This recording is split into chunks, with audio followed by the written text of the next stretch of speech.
Recording stopped.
Recording in progress.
Honorable members, good morning. I think it's 11 o'clock now. We should be able to start with our meeting. Let me take this opportunity and welcome all of you to the meeting of the ad hoc committee, which has been appointed by the National Assembly to investigate the allegations that have been made by General Mkhwanazi. Good morning once again to all of you. Let me check with the technical team if we have attendance of members in the meeting. Andile, can you confirm attendance? Good morning, Chair. The name is Bonani. I confirm that members are in attendance. I don't know if you want me to move to apologies or if that will follow later. Yes, no, you can quickly move to apologies. Chair, so far I've got an apology from Mr. Mwango, who has a doctor's appointment. Is that the only apology that we have? Good morning, Chair. There is another apology from Honorable Cameron. He has an appointment with a dentist. Thank you. Okay. Okay, thank you so much, honorable members. Let me once again welcome you to the meeting. Chair. And inform you that Hello? Chair, hi, I Honorable have my Matthys. hand away. Thank you, Chair. Honorable Malema will be joining us shortly. He's just in transit here to the airport. So just note his late joining of the meeting. Thank you. Honorable Cameron also has his hand up. Okay. Sorry, Chair. Thank you, Honourable Gullah Barnard. Chair, I just wanted to say I am in the meeting. I do have a dentist appointment later on after the whole ordeal this week, but I'm going to try and stay for the majority of the meeting. It was just an early warning if I had to slip out. Apologies for that. Okay. Thank you so much. Honorable members, I have called Honorable Cameron yesterday after I learned about the unfortunate incident that happened to our fellow members of Parliament who are members of the DA who were on an oversight duty at Philippi in the Western Cape. They were attacked by criminals and sustained injuries. So on my behalf and on behalf of the committee, because two of these honorable members serve in this committee, I called Honorable Cameron to express our solidarity and support and also wish them speedy recovery. Thank you so much, and we hope that the honorable members will recover. We must move to the next item. I'm also going to further request that the plea from communications is that when members speak for the first time, they can switch on their cameras and then they can later switch off, or even where members may be encountering problems with their network connection, we will advise them to switch off their cameras. But the plea is that when you speak for the first time in this meeting, please switch on your camera. It is for the purposes of quality of reporting and transparent media coverage, but also as honorable members of parliament. The people who have elected you must see you that indeed you are the ones that have been elected to represent them in parliament. Let me hasten and move to the next item, which should be the agenda of today's meeting. It's an agenda which was determined by the last meeting after we had a marathon discussion on the terms of reference.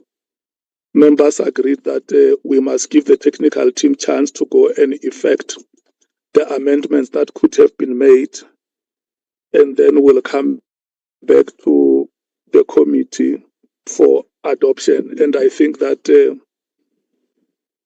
by now, each one of us would have gone through those amendments that have been effected.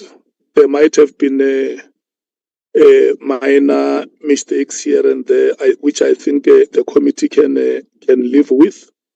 But over and above all, we must thank the technical team for the sterling work that it has done. It has not been a very easy task on their part, but they have shown courage. They have shown determination to help the committee to succeed in its work, and for that, I believe that they deserve the accolades. Any person at work will have his or her strongest points, and there will also always be weaknesses, but I don't think that our eyes should see weaknesses only and not see the strongest points that those at work would have. As the chair of the committee, I want to thank you so much for the sterling work that you have done, and I also believe that there are areas which you would have individually and severally identified as areas of improvement and which will make you better 7th tomorrow. So we keep on improving, all of us. Like I said in the first meeting of the committee, that our understanding should be that we have been appointed from a position of incompetence. So with each and every task that is put before us, it's an opportunity for us to improve. And that is what sharpens us to become better public representatives.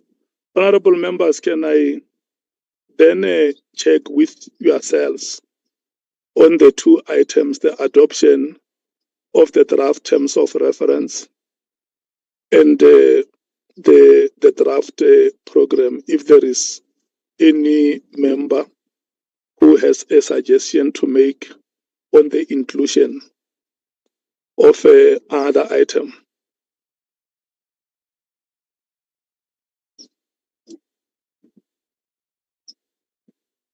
I don't see any hand up. If there is any member who has raised a hand, and I don't, okay, Honorable Diko, Honorable Sangon. Thank you very much, Honorable Chairperson. Let me thank you also, just for those remarks that you have made.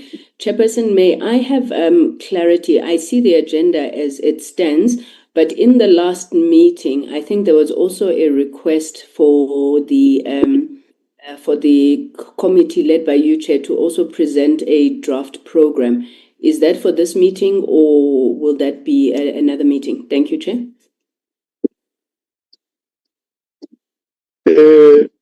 Bonani, have we included that item on the agenda?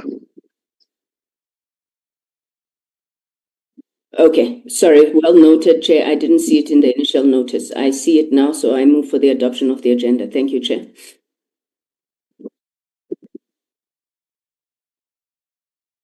There is a motion here, honorable members, for the adoption of the agenda. Any seconder? I second. Smaller. Is there any objection to the agenda being adopted?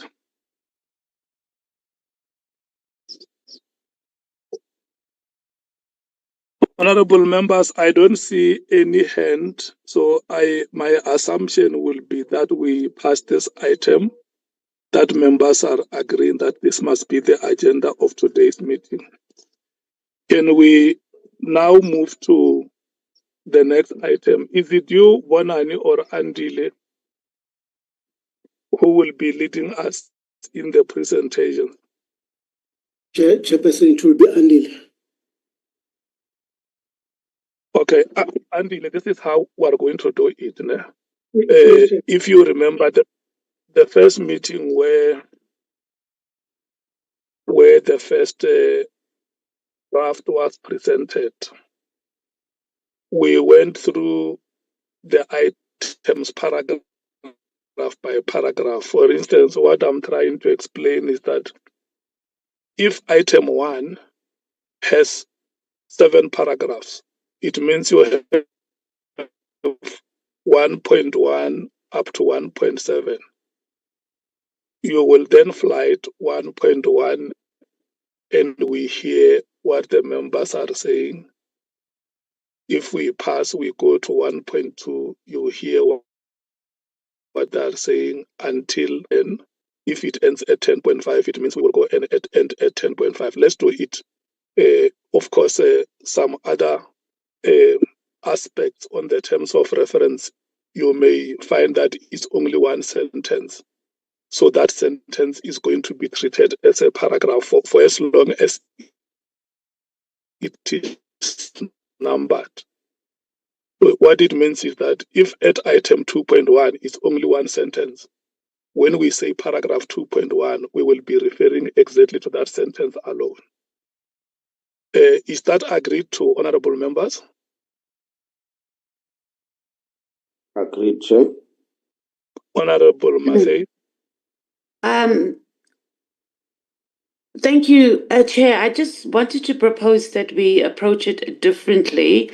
We've all been furnished the draft terms of reference, so we've had time to go through it. So what I suggest that we do, we go page by page. And we ask if everyone is in agreement with the page, because we've all had time, and I hope the other parties have done the same thing, that they've made notes on particular points, and I think that would be in the best interest of time.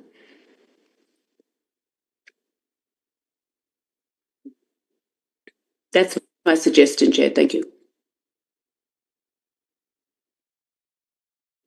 Okay, honorable members, okay, let me hear what Honorable Nombalo suggests, or whether he supports any of the views that are here.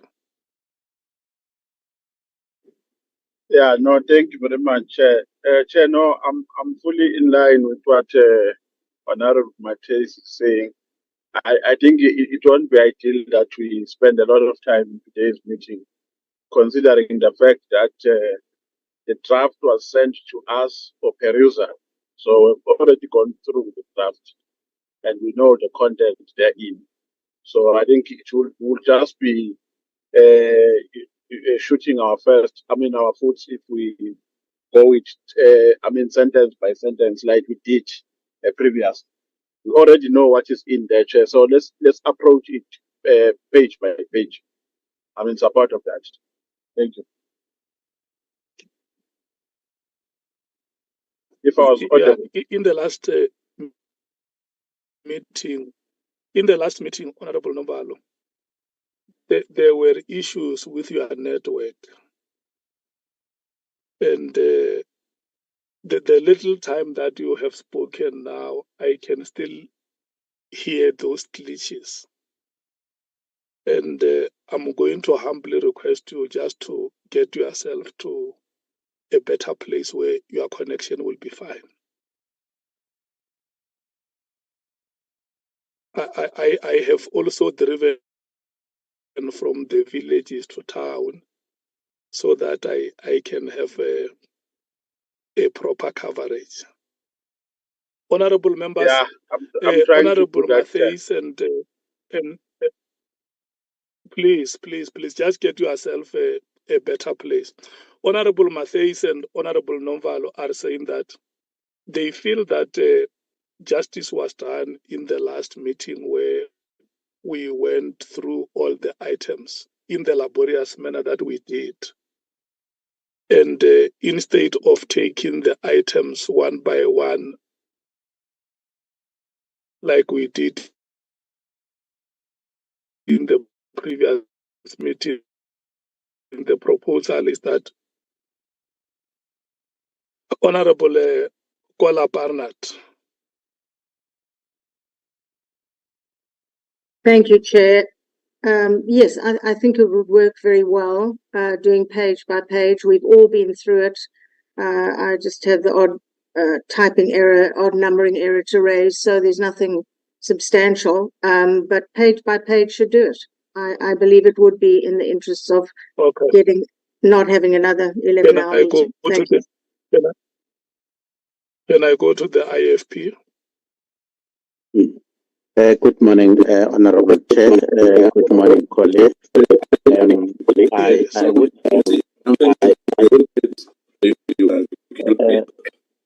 Somebody's mic is not muted.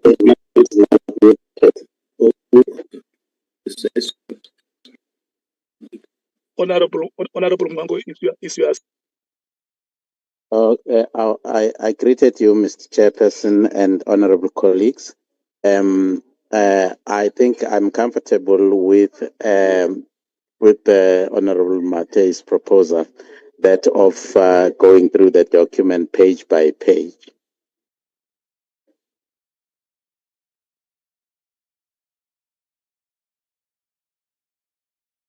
Okay. Thank you so much. Sort your network, Honorable Mango. Sort your network.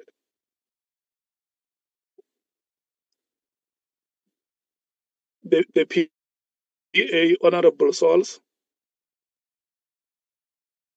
Good morning, Chair. Good morning, colleagues. Agreed, Chair. Thank you. Okay. The Action SA, Honorable James. Good morning, Chair. Good morning to all the colleagues on the platform. Action SA agrees with the proposal that's been made. Thank you.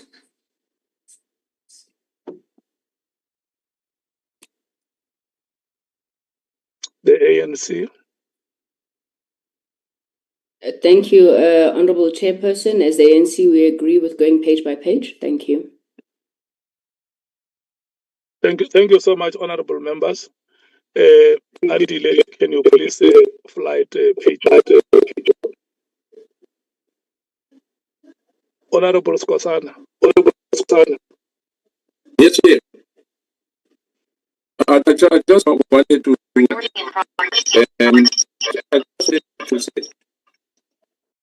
Do you hear me, Chair?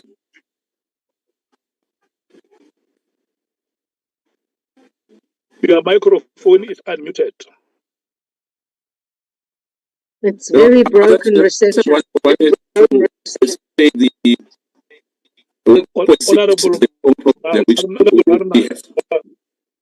Chairperson. Chairperson. Honourable members, can you hear Skosana? Chair? No.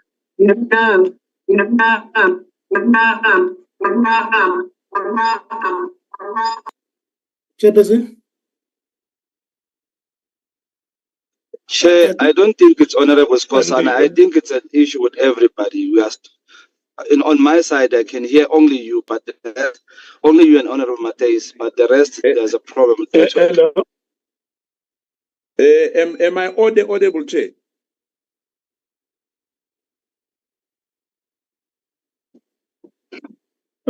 Chair, am I audible? Yeah, we can now hear you, Honorable Skosana. Thank you, Chair. Chairperson, maybe before Mr. Skosana continues, I think it's got two gadgets which are on at the same time, so that's why you are having that interference. No, it's one, Baba. Who it's is one gadget. It's one gadget. Who is saving two gadgets? No, I see two gadgets here on the system named named David Skosana. Yeah, as I said, it's off that one because of the issue of network. So I'm using a phone instead of using the iPad.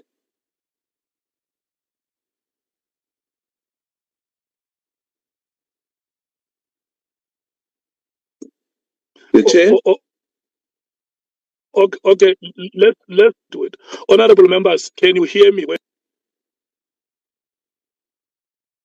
Yes, I can hear you. I can hear you very well. Yes, we can hear you. Thank you so much. Let's give Honorable Skosana to make a point. Yeah, my point, Chair, was the 1.6, which I wanted to raise. I think the way it was captured, that's the only thing which I would like to add once we have started.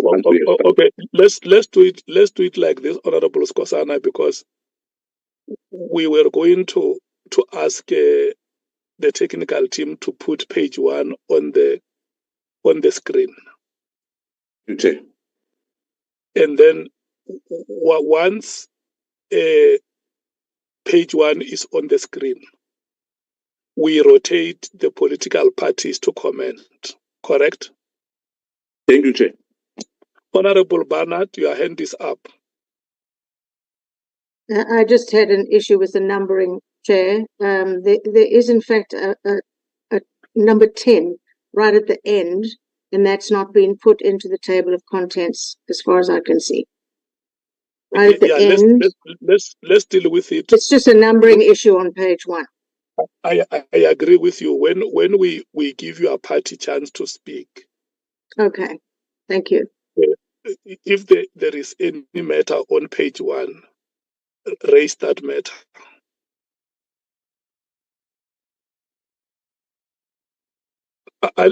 And Andile, are you now satisfied that we can go ahead? Good morning, Chairperson, and good morning to the honorable members, and greetings to my colleagues as well. Chairperson, I think we can start, but just for the record, there are 2 points which I need to make in respect of what the 2 honorable members have said. One relates to 1.6. There were no comments at all, Chairperson, in respect of 1.6 when we had a meeting on Monday. And then Honorable Kola Barnard refers to paragraph 10. The document that is currently serving before us, Chairperson, ends at paragraph 9. The other point, Chairperson, I want to comment on is the fact that you will see that at 5.3, we're removing something there and there was a typo, but we have since fixed it. So the document that is being flighted in front of you, can we proceed on the basis of it? And I accept what members have agreed to, that we deal with the document page by page. Thank you very much, Chairperson. Okay, thank you so much. So we are on page 1, which is the table of contents. That's correct, Chairperson. Yes, I think what you should do when you screen a page, introduce it. All right. I think that will make our job easier. Let's say, for instance, you say table of contents. It has 9 items. It starts with item 1. It ends with item 9. Okay. I think I have introduced it that way. Item 1 is the background, and the last item 9 is resources. Can we then get the comments of the parties? I rotate the African National Congress. Thank you, Chairperson. We have no issue with the table of contents, page 1. The next party, the MKP. Yeah, thank you, Chair. No issue detected. The Democratic Alliance. Thank you, Chair. I just needed assurance that in the document we were sent, it had resources as number 9, and then it went external legal counsel and other experts. I don't know if that was meant to be another one, but the numbering after that is bizarre. It's 1, 2, 3, 2, 4. It's wrong. So that would have to just be clarified. And if that all falls under the heading of resources, that's fine. But it does need to be cleared up. Thank you.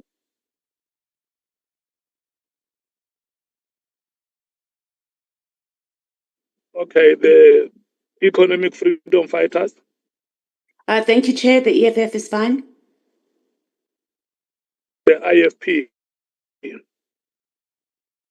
No issue, Honorable Chairperson. The PA. We are fine, Chair.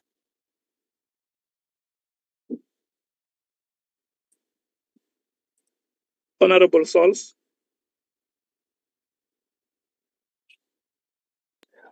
Chair, I said we are fine. Are you able to hear me? Thank you so much, Honorable Sols. I have heard you loudly. The Action SA. We are fine, thanks, Chair. Thank you so much. Andile, may you please clarify the matter which Honorable Barnard has raised? Thanks, Chairperson. Chairperson, I think we should follow what the meeting has proposed, that we deal with this document page by page, Chairperson. Otherwise, my main worry is that we'll be jumping from page 5 to page 10. Whereas if we do it page by page, Chairperson, then if we pick up things as we go along, we can fix them, Chairperson. Is that fine, Chairperson? That should be okay then. Can we move to the next page? Okay, Chairperson. The next page starts at 1.1, Chairperson, to 1.5.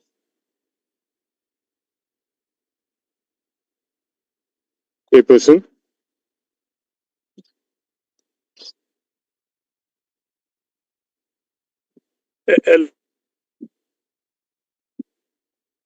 Andile, we have lost you. Yes, Chairperson, I'm in the meeting, but I was just saying that page 2 starts from paragraph 1.1 to paragraph 1.5. Honorable members,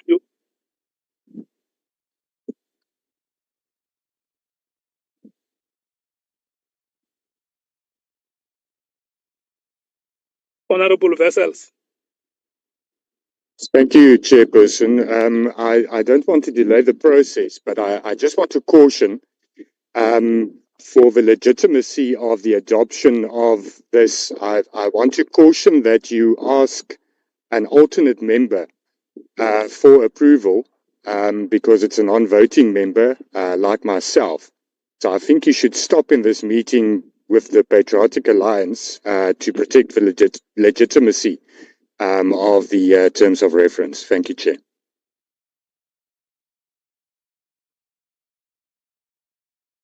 Okay, I have been too over-democratic.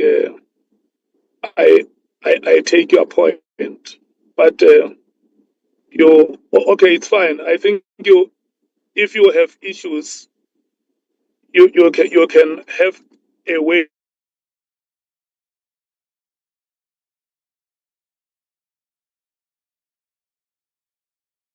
to raise them with us so that you may have valid points that you want to raise. But I think I agree with you that for the purpose of legitimacy of our decisions, alternate members may not have to have a final say on the adoption. I think. Thank you so much for that reminder, Honorable Sangoni. Thank you very much, Chairperson. Chairperson, again, I also don't want to delay the proceedings, but I think that we must respond to the issue that was led by the Democratic Alliance, Honorable Kola Barnard, because she was on the page, on the page table of contents, and she says that her document has a number 10. And it would be a fruitless exercise for us to go through this entire document only to find that the Democratic Alliance has an incorrect document. So could we just have clarity whether the DA has been provided with the correct document and that her point around her document needing number 10 on the table of contents falls away? Just that clarity, Chairperson. Thank you.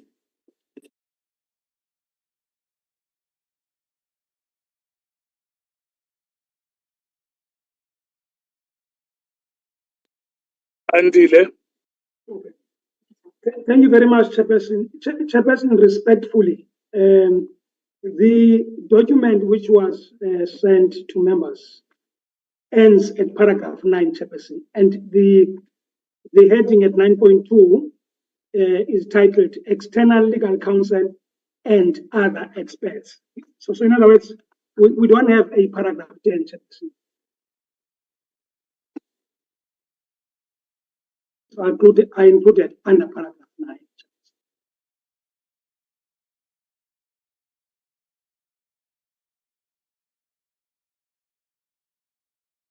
Honorable Barnard, can I check with explanation?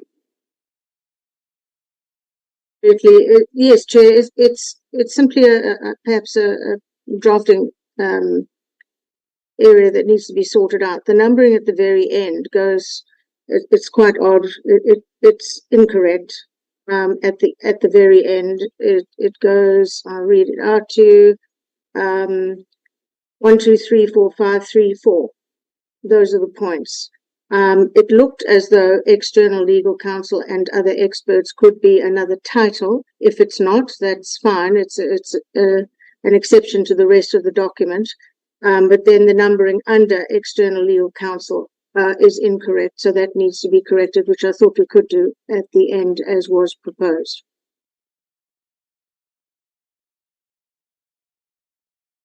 Okay, Andile, can we make sure that the honourable members from the DA have the same document as the one that you have? Chair, if you look at the document we are fighting, we are at 9. So 9 deals with resources, and then there's 9.1, and then 9.2 deals with external legal counsel and other experts, and then 9.21, 9.22, 9.23, 9.24, 9.25, 9.3, 9.4, and it ends there, Chairperson. So the numbering is correct. Thank you, Chair. It seems that the document I used from the ad hoc WhatsApp group had not been updated, but that looks fine to me now. Thank you very much. You mean you are satisfied, Honorable Barnard? Indeed. Thank you. Honorable Skosana?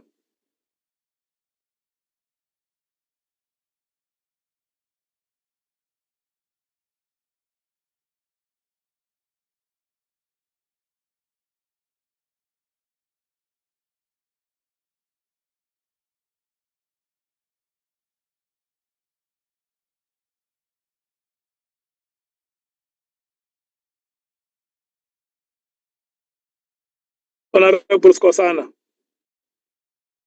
I can't hear Honorable Skosana. I don't know if it's just me. It's silent. Honorable Skosana, your hand is up and we have given you a chance to speak.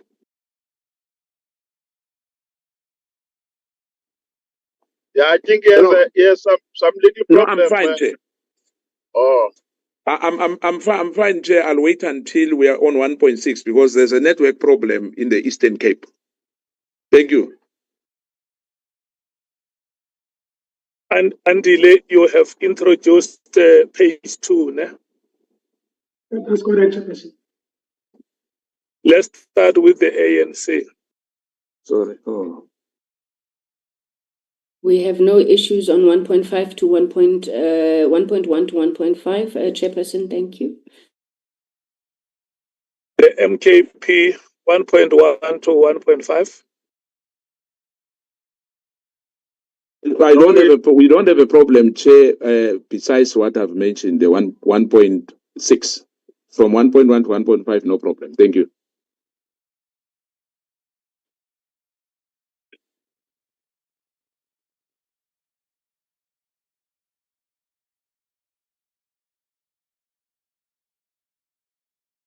I'm not hearing you, Chair.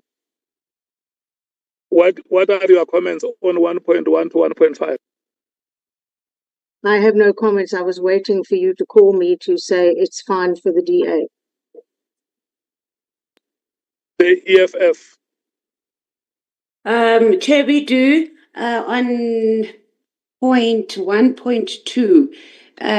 It reads that we are dealing with one drug cartel. And I think we must just change it to plural. It should be drug cartels because there wasn't a specification that there was one drug cartel. And then that will also spill over to some of the other sections where we say, where we talk about criminal syndicate rather than criminal syndicates. Thank you, Chair. That's all from the EFF. The IFP. Agreed, Chair. You also agree with what Honorable Matthys is saying? Yeah, yes.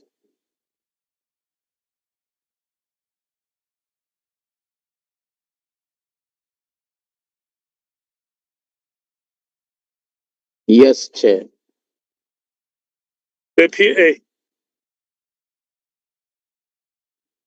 We have no issues, Chair. Thank you. Thank you so much. Andile. Chair, may I? Chair. Sorry, Honorable James. Sorry, Honorable Sauls. Chair, if I may. Okay, go, Honorable Sauls. It's Women's Month and you're a female from my hood. Maybe I should Honorable stand back. Sauls, were you done? Chairperson, I wanted to say my understanding of the proposal that the FF Plus made was to say that when it comes to voting for the adoption of the document, that the alternate members be excluded. But it seems like you're excluding them. We are still giving input. So maybe during input, my proposal is the alternate members can still provide input. But when we vote for the adoption and then alternates can be excluded. It's just my sense of what I thought the honourable member from Freedom Front Plus said. Honourable Souls, can we hear you?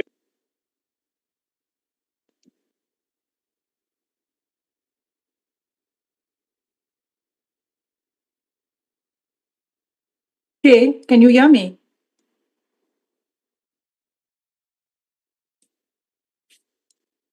God.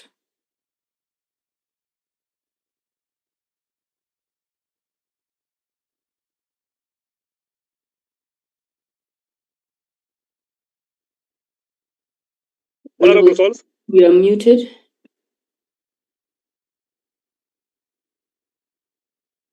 Chairperson, I've already made my submission. Were you able to hear me?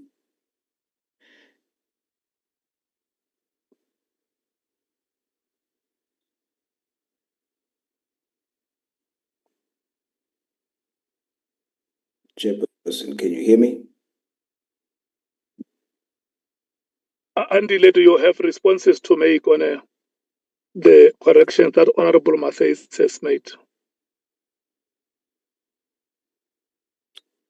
Honourable Chairperson, were you able to hear me?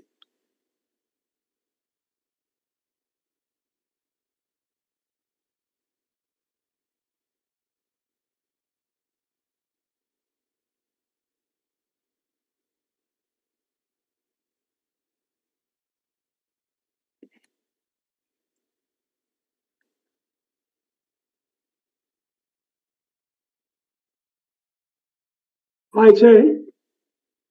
Yes, I'm checking with you whether you have responses to make. Yeah, but look, Chairperson, Honourable on Souls. The corrections that Honourable Matthys. Yes. So what we're doing, Chairperson, as we move, as the proposals in terms of wording are being made, we will see that simultaneously we're changing the document. So we've effected those changes already. But Honourable Souls was on the floor. No, what I want to say is whether it's for you to put it on record to say yes, the corrections of Honourable Matthys have been noted and we have effected them. Yes, Chairperson, indeed, we have effected the proposed amendments of Honourable Matthys. Agreed?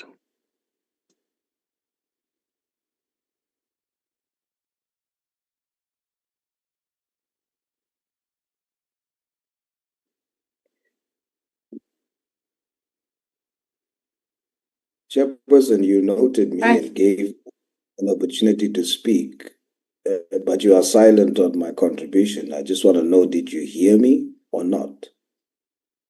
No, we haven't heard you, Honourable Souls. That's why I kept on calling you. And I can hear you, so I kept on responding. Can you hear me now? We haven't heard you. Is it everyone? I heard you. I heard you. Should I repeat, Chairperson?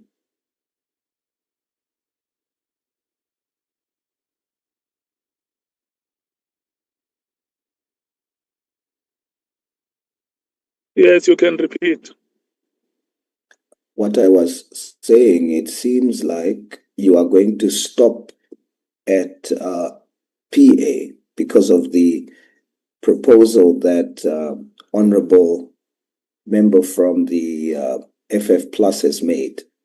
So I'm saying, seeing that we are still busy with contributions to the document, to the draft, and we are not voting yet, perhaps the alternate members can still participate.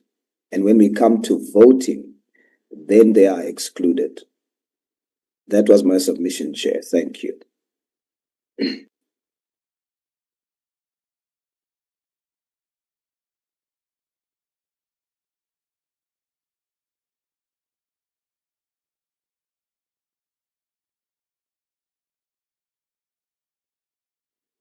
Honourable members, did you hear Honourable Sol what he said? Yes, Chair, and my hand is up.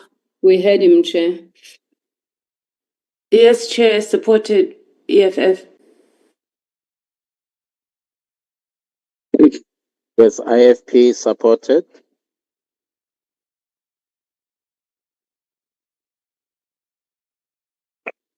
I see the hand of Honorable James is up.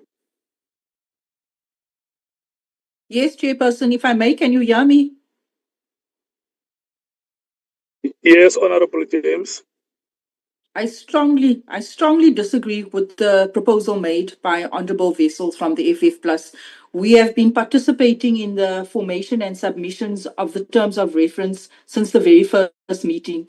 We cannot today say that Action SA and the alternate members cannot be allowed to make submissions. When it comes to voting, yes, I understand, but we cannot today then just decide miraculously because there's that proposal that our input no longer holds. So I strongly agree with Honorable Sauls and the rest of the members that we continue, and only when it comes to voting, we will abstain. Thank you. The legal team, what is your view on this matter?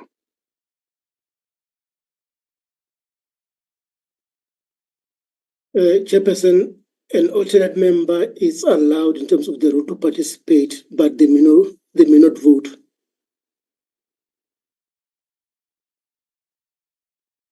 Okay, that settles the better. So it means we will get the vessel. Honorable James. Thank you, Chair. On page 2, 1.5, Chair, please note that the EFF submission for inclusion of strengthening prosecutions with the NPA is not reflected in 1.5.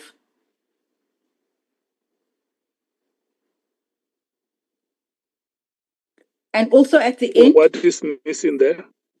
Strengthening prosecutions with the NPA, it is not reflected. That was a submission made by the EFF. And then at the end of the sentence, also in my notes, I have after the word and report to NA. Previously, we had agreed that it will read as follows: with a view to improving policing and enhancing governance across SAPS, the NPA, Judiciary, Correctional Services, and Metro Police Divisions. That is 1.5. Chairperson, respectfully, that's how the document reads at 1.5. The document that is cited in front of us. I don't have it like that. So I've just made a note saying that the EFF submission of strengthening prosecutions with the NPA is not reflecting. Can I read it? Can I read it out loud, Chairperson?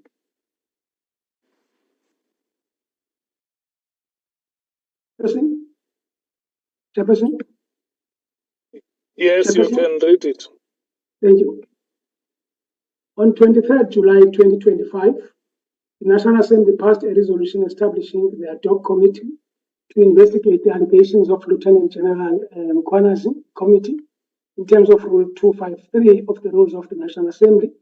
For that reason, the matter has now been referred to the committee for a formal inquiry in terms of the rules of the National Assembly. The committee must conduct the inquiry into the allegations of Lieutenant General Mkhwanazi and report to the National Assembly with a view to improving policing and enhancing governance across SAPS, the NPA, Judiciary, Correctional Services, and Metropolis divisions. That's how the document, Chairperson, reads.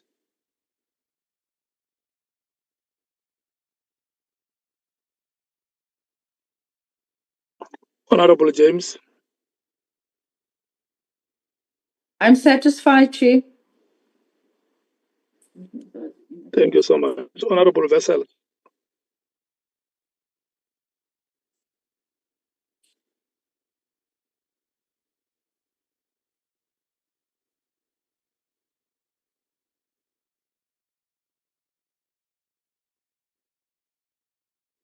Can we move to page 3?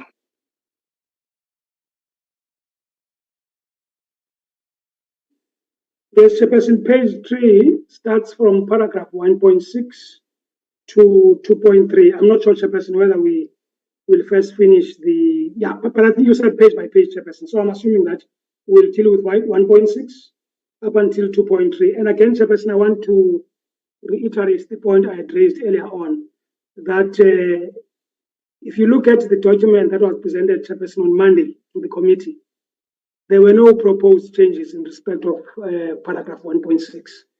Because what we did, Chairperson, as part of perhaps outlining the process which we followed, we listened to the recording, Chairperson. We even have timestamps. So 1.6, even if members can go back to that documents, there were no proposed amendments at 1.6. Thank you very much, Chairperson.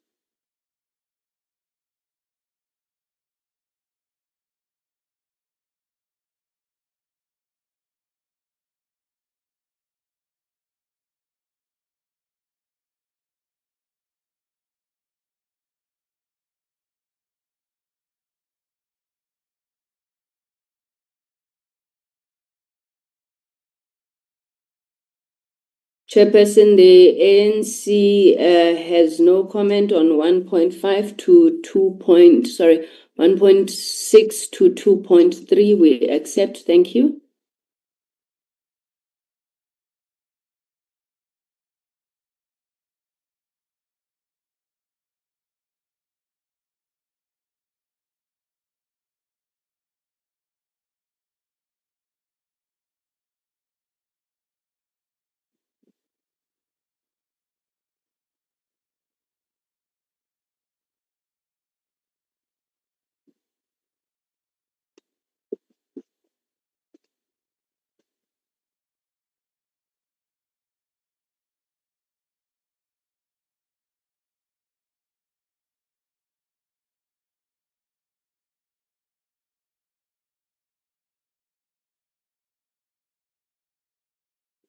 What is happening? Am I out of the meeting, colleagues? I just wrote to you asking you the same thing. Yeah, I'm here. You are not out. I think we, from time to time, lose the chair. Oh, okay. Hello? You are back Yeah, now, yeah. Chair. Yeah, we can hear you.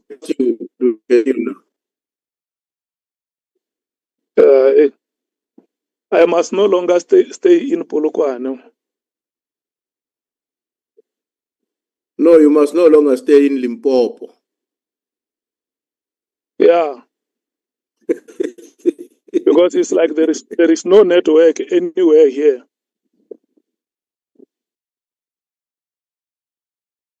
But can you hear me now? Yes, we can hear you, Chair. Yes, you can even be heard by. You can even be heard by.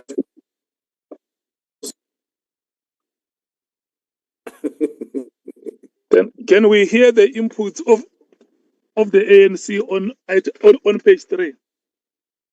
We have no inputs on page 3, Chairperson. We adopt that page. Thank you. The MKP. Thank you, Chair. Hence, I said earlier, the 1.6. I think the way it's captured in our view is that, in summary, why is this concept interrelated in terms of this 1.6? They each focus on different aspects of legal and governance system. The rule of law ensures everyone is subject to laws. I think it's supposed to be framed like that. Legality requires authorized legal grounds for actions, procedural fairness, and ensures fair process and decision making. And justice, which I was always stressing, ensures both fair process and equitable outcomes. Together, they form a backbone of a democratic and fair society in South Africa. I think, if, in my view, and the way we view it as Mkhwanazi, we thought it would be captured like that. But yeah. What do you propose, Honorable Skosan? Just if there is a word that you want or a phrase that you want to be Yeah, true. that you want to be inserted. You just say yeah, okay. The phrasing for me is the rule of law ensures everyone, to subject to laws. Legality requires authorized legal grounds for action. Procedural fairness ensures fair process and decision making. Justice ensures both fair process and equitable outcome. That's the that's how we thought it should be. Okay. Yes. The DA.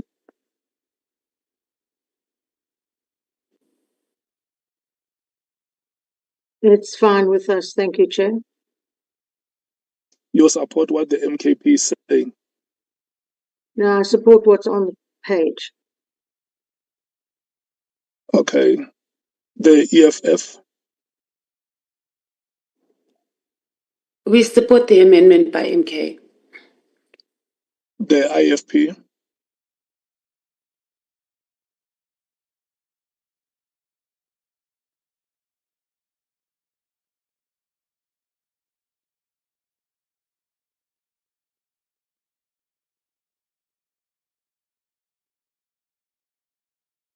The PA. We see no problem with how 1.6 is written in the draft as is, Chair. Thank you. Action SA. We fine with page 3. Thank you, Chair. Freedom Front Plus.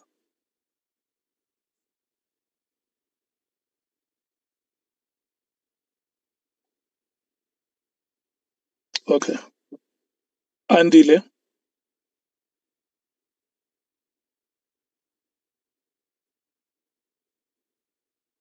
Yes, Chairperson.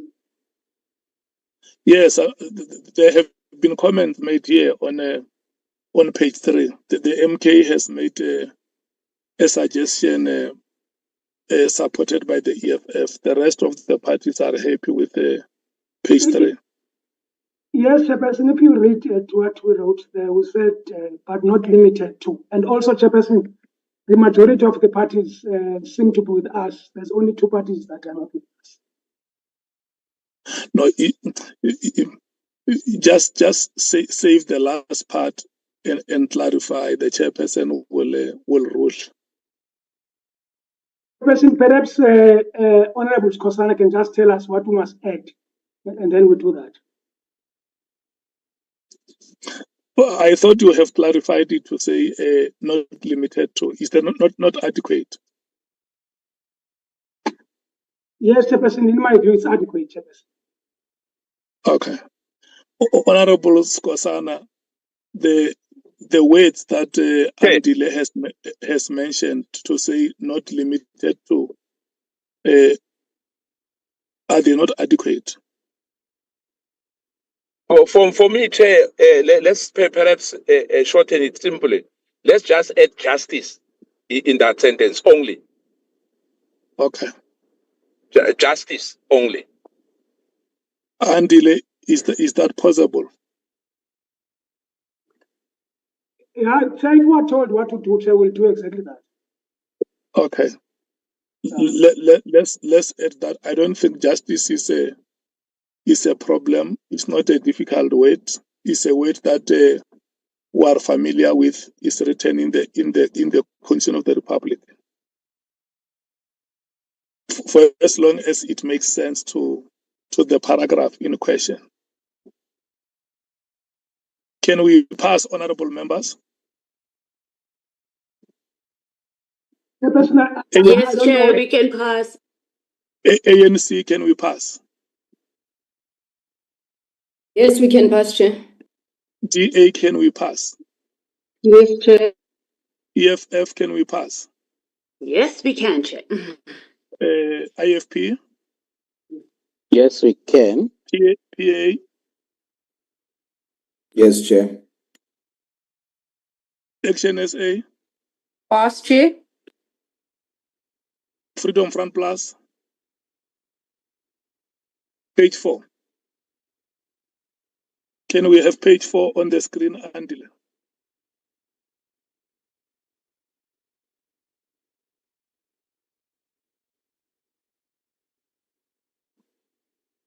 Yes, Chairperson, page 4 has got two paragraphs, which is 2.4 and 2.5.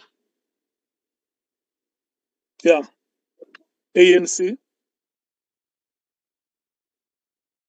No issues on that page, Chairperson. MKP.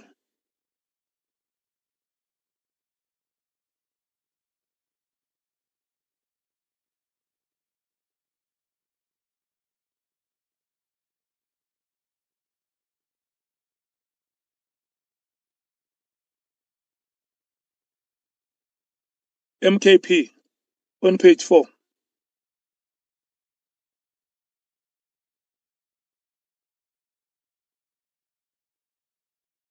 DA.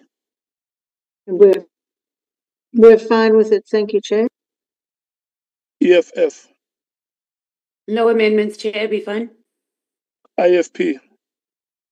We are okay, Chair. PA. We're fine, Chair. Thank you. XNSA. We're fine, thank you. Freedom Front Plus.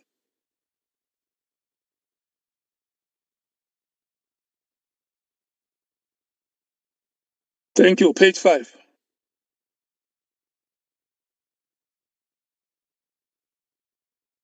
Thank you very much, Chairperson. Chairperson, page 5 starts from paragraph 2.6 to 2.12. ANC. Thank you very much, Honorable Chairperson. We have an issue on page 5, which, with your approval, I want to check if I can deal with it as it relates to the next page, which is page 6 as well, as the matters are interrelated.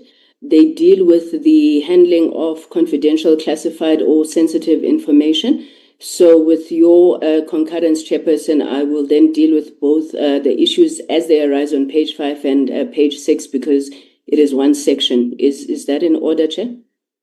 They overlap to page 6. Yes, they do. Okay. No, I think the matter starts in page 5 and is concluded in page 6. That is correct, Chairperson. You are allowed. Thank you so very can much. I check? Do you have anything on page 6 except that one? It is that one matter, Chair, because all of page 6 relates to the protocol on the handling of confidential and classified information. You are allowed, Honorable Sangwen. Thank you very much, Chairperson. Chairperson, I think you will remember that this matter had been raised in the last meeting by the Honorable Nduli, the Chief Whip, where he was putting before the committee a question in terms of the jurisdiction or the authority of this committee to be able to deal with classified information. I think the point that he was raising was one that said, I'm not sure, Chair, I see Honorable Carla Barnard has her hand up. I'm not sure if it's a point of order, if I should proceed. Yeah, you must proceed. She will speak when the slot comes for her party to speak. Okay, thank you, Chair. So the issue was around whether we are empowered to deal with classified information.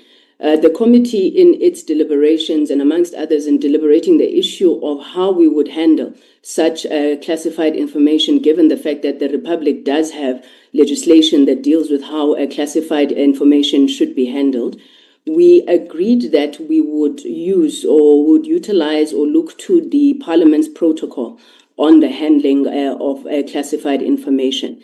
Now, we've since received that protocol from Parliament, which, amongst others, it raises very clearly that Parliament's protocol, firstly, relates to information that originates within Parliament.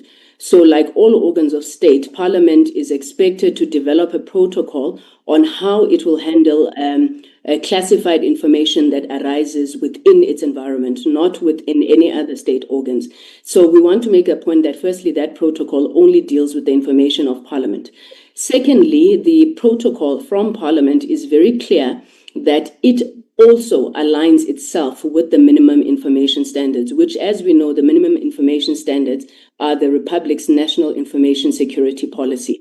Now, if you were to go into the MIS, which this protocol is supposed to align to, and indeed does align to, MIS does not give us the authority to be able to receive, to consider, to handle classified information. I believe that I may not have MIS in front of me now, but in Chapter 4 of MIS, where it speaks to classified information and who may have access to classified information, amongst the things it raises is that only those who have the necessary security clearance may handle classified information. And secondly, that only where there is a need to know basis established, then that classified information may be made available in whatever form. Now, Chairperson, that's not a decision that we can take, nor does the Parliament's protocol on the handling of classified information confer upon us the locus standi to deal with any classified information at all. In fact, the minimum information standards go so far as to say the only people who can reclassify, I think even declassify, because I remember Honorable Mateus had said we should look at declassification of classified information. It is only the originators of that information. So we can't sit in this committee and take a decision to reclassify classified information. My last point in this regard, Chairperson, is that the National Assembly, based on the directive of the Speaker, had established or had at least instructed the JSCI to investigate matters related to the intelligence services and, by necessary implication, classified information as well. And I suppose the point that we're raising is that when you look at page 5 through to page 6, and where it makes a provision, or at least it outlines what the protocol says around classified information, that cannot arise in this committee because we simply just do not have the authority or the locus standi to deal with that classified information. Our recommendation is that in the terms of reference, we can continue to say there that we will align with Parliament's protocol on the handling of classified information, which arises within the environment of Parliament, but we would need to then engage with other state organs, whether it is the SAPS, whether it is any other intelligence service that we believe can make a decision on whether to reclassify their information for us to engage with. But at this point, we just simply do not have the authority to do so, and we would not want to then undermine or subvert the law by seeking to handle classified information in this committee. Thank you, Chair. So what you are saying is that the minimum information security standards is the overarching legal framework or the national piece of legislation that regulates the access to classified information. Yes, indeed, that is what I'm saying, Honourable Chair. And then over and above it, number two, that Parliament has established a protocol which is also subject to that legislation. That is correct, Chairperson, yes. And so I want you to clarify the last part, which is number 3, to say, now that we are a committee of Parliament, and we may want to have access to some information, what is the suggestion of the ANC? What do you suggest must be done? Do we request? Do we apply? What do we do? Chairperson, I think you will know that the Intelligent Oversight Act is very clear that the only committee of Parliament that may consider classified information or have oversight over the intelligence services is the JSCI. Now, there are 2 proposals that we've got on the table based also on what Honourable Mateus had said and having read the MIS. One is that we may, the committee may, request classified information from the relevant state organs, but as that legislation is clear that it is their decision, we cannot compel it. Or secondly, as and when such information arises that we need to be considered as part of this inquiry, it is then referred to the JSCI in line with the resolution of the House. Thank you. your suggestion, what you are essentially saying is that whatever procedure that we may follow to request or to apply for access to that information must comply with the MIS, the minimum information security standards. That is correct, Chairperson. Okay. And is that what you suggest, that it must be included in that paragraph to reinforce it? Yes, Chair, I think that from paragraph, sorry, I don't have the paragraphs in front of me now, but where we start speaking about Parliament's protocol on handling of classified information, that is only in relation to information that emanates from Parliament. But any information that is held by any other state organs, we need to apply for it or alternatively refer to JSCI. Okay. Thank you, Chair. Okay. The MKP. Thank you, Chair. I think, Chair, when it comes to this, I think Honorable Matthias has said it, that if there's any information which has to be declassified, that will be done. Because this issue of us having some red lines, you know, is problematic because it means other issues as well. And I guess perhaps initially we're supposed to have a joint sitting with the intelligence. But because this is where we are to now, I guess that we'll be able to deal with these matters as they come. Because, you know, General Mkhwanazi, what he has done, because they'll tell you that it's unheard of a provincial co-commissioner like these people who were trying. You heard them. I don't want to mention their names here. They were not happy at all because they said it didn't follow the protocols and these red tapes, you know, because government by its nature is bureaucratic. You know, now he made things easy for us all. Let's deal with these matters, difficult as they are. If we have to have that classified information, let's find ways, whether, you know, legal, but we need to make sure that justice is seen to be done on this committee. We cannot hide anything here. Things has to be there. The public wants to know exactly what happened, what is happening in this country. Thank you, Chair. Yeah, you essentially agree with what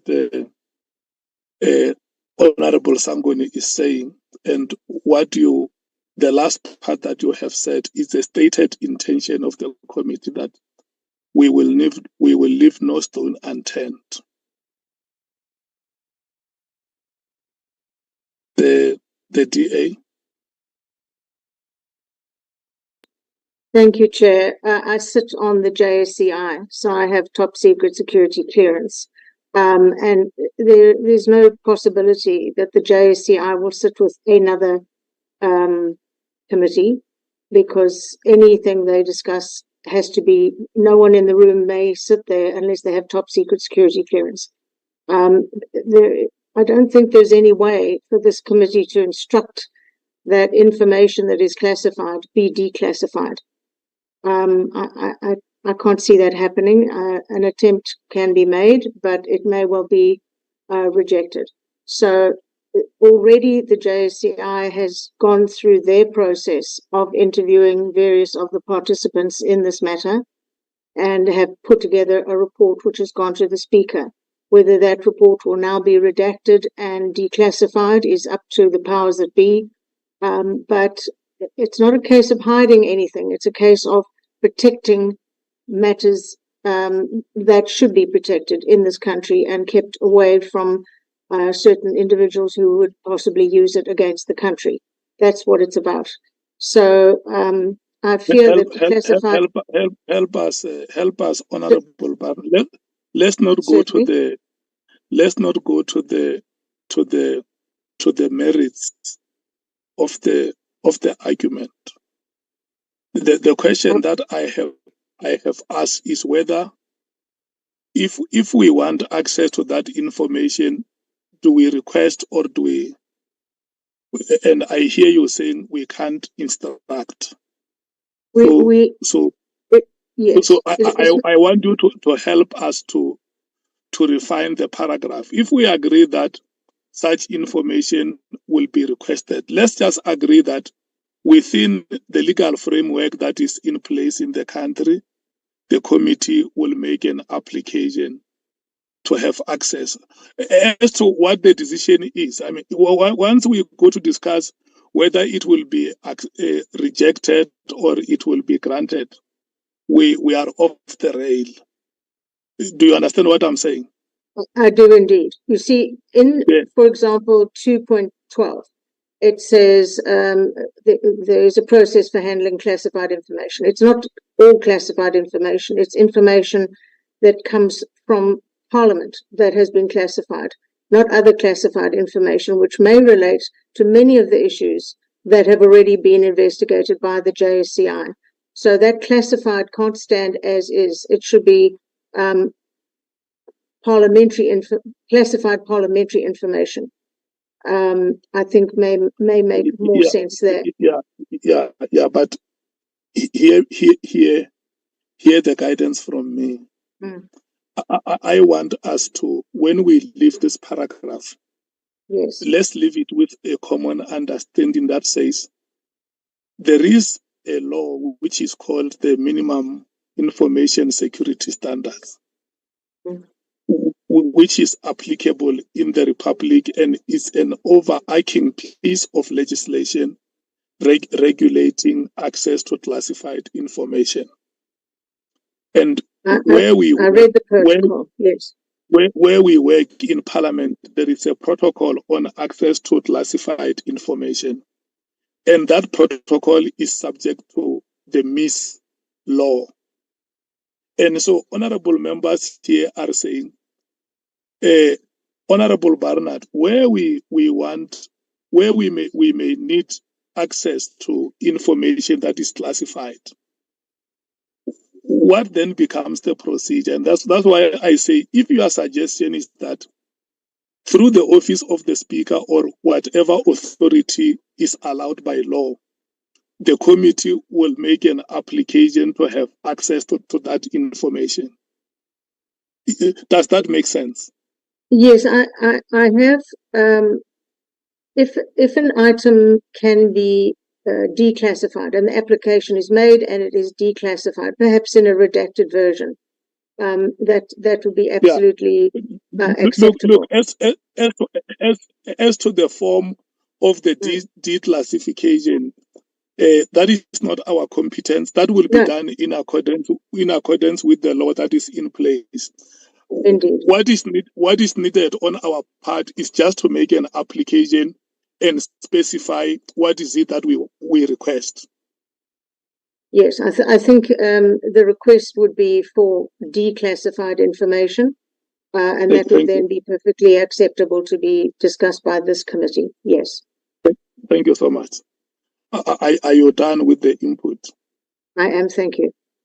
Thank you. EFF? Thank you, Chair. And my favorite former chairperson, EFF, when we make recommendations, we do our homework. So at no given time did we ever say that the committee must declassify documents. We were very clear that the committee we actually used the word facilitate, and only if it is classified documents that are going to assist us in meeting our mandate. So we were clear on that, and I think we spent 30 minutes on something that we didn't need to. We're all on the same page. What we wanted captured in the terms of reference is that the committee will, if the need arises, because we can't have documents classified that is covering up criminality. We even went as far as saying that if a document has been classified, we want intelligence or whichever necessary entity to at least tell us when it was, to see that if it had any relation to perhaps something that we are investigating or looking into the committee. So I think we're all on the same page. We spent 30 minutes discussing something that we didn't need to. As the committee chair, we together together. We must just be able to, if the process or if the need arises, we must be able to use the apparatus available to us to get documents declassified so we can fulfill our mandate. We cannot have documents that are classified that are covering up criminality. And that is what we are raising very sharply and very decisively as the EFF. Thank you, Chair. Thank you so much. I think you were very loud and clear, and you are right that we spent a lot of time in the last meeting on this matter. The IFP.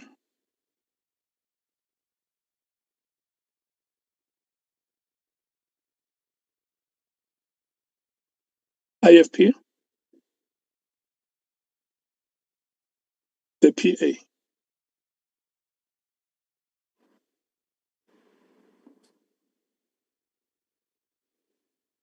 The PA. Chairperson, yeah, I think we all agree that there is a difference between declassifying and declassifying of confidential or classified information. That's one separate process on its own. And access to or viewing information that has been classified. So the way we read it is that we are saying that if there's classified information that can assist the committee in the work that we should do, then there should be protocol around accessing such information. When we read the chapter 1 of the minimum information and security standards, chapter 1, subsection 2, let me read 1 as well. It says the need for secrecy and therefore security measures in a democratic and open society with transparency in its governmental administration is currently the subject of much debate and will continue to be so for a long time. However, the issue need not be controversial since the intended Open Democracy Act, not yet promulgated at the time of going to press, itself will acknowledge the need for protection of sensitive information and therefore will provide for justified exemption from disclosure of such information. Just as a note to say that we agree with that kind of posture, to say that if this is going to assist the committee, then there should be protocol around how do we access information that has been classified, as opposed to declassification. So we agree with the protocol around how do we access such information, especially information that will assist in us investigating the veracity and the extent and the implications of the allegations made by General Mkhwanazi. Thank you, Chair.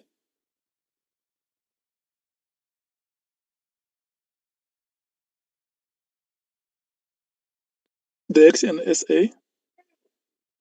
We covered, thank you, Chair. The Freedom Front Plus.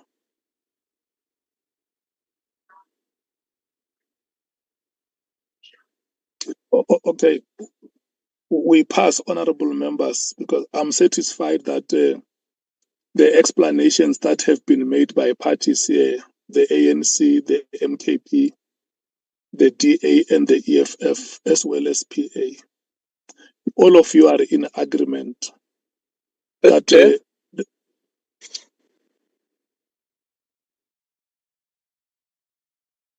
hello, Honorable Skosana. Before you pass, because I heard as well my colleagues, but when I raised this thing last week, I said it very clearly, Chair, that I understand the word classified is the classification of matters in this country. Hence I said this Dutch Roman law is giving us trouble. But be that as it may, we can't be told by an executive, a minister, saying that he classified the matter like pala pala. That's what I said. And I guess we have to be very, very clear, like the Honorable Matthias said, we cannot hide anything here under the word classified. Some matters have to be, the public wants to know exactly what happened in these matters. Yeah, but And I hope that. Honorable Skosana, what you are doing now, you are no longer debating the terms of reference. You are no longer debating the terms of reference. I'm making an example, Chair. And we are right to make an example, Chair. Am I right? No, listen, you have made this example not once in Thank this you, Chair. meeting. Thank you, Chair. And the example of Pala Pala that you have made, we have had it, and you have emphasized it. And I don't think that there is any one of us who will forget that you have made that example. The overriding principle that we leave this paragraph on is that all of us agree that within the framework of the law that is there, if the committee wants to have access or to view certain information, a facilitation will be made, or an application or a request will be made for that information to be available before the committee. As to what the response of the respective authorities, remember that law which we make reference to, in the case of Parliament, the relevant person will be the Speaker. And in the case of other public institutions, the respective heads will be the ones who are empowered by the law. We will come to that point.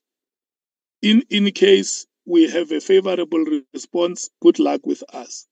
Where we have difficulties, we are a committee, we will still sit down and discuss it and look at what recourse we have. I think that should be adequate.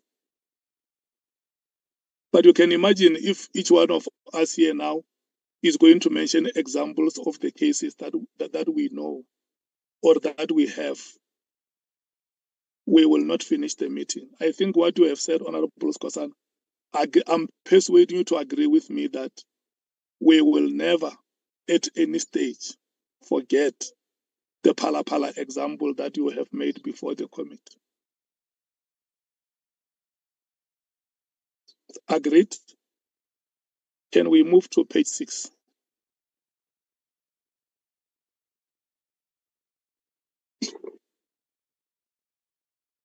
When we were debating this item, it is overlapping from page 5.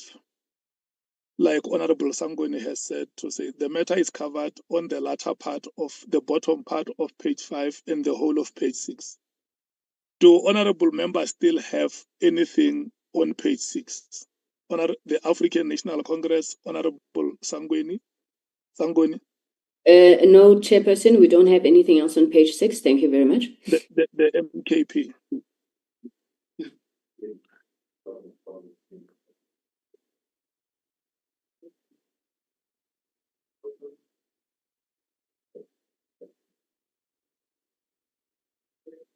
The MKP, Honorable Nomvalo or Honorable Skosana?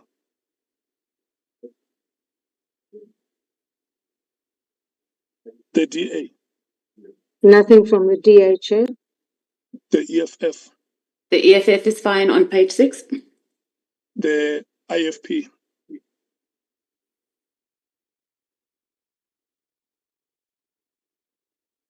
The PA? We're fine with page 6, Chair. Thank you. The Action SA? Chair, I'm looking at 2.15. The committee further acknowledges that only full, not alternate or co-opted members of the committee may access such documents. Now, as Action SA, we reject this and request for the removal of this section. The Speaker cannot unilaterally make such determinations without even consulting the committee, particularly as the implications were never discussed. Furthermore, the protocol developed contains no legislative provision that necessitates the inclusion of this clause, Chairperson. So that is our submission. The Freedom Front Plus?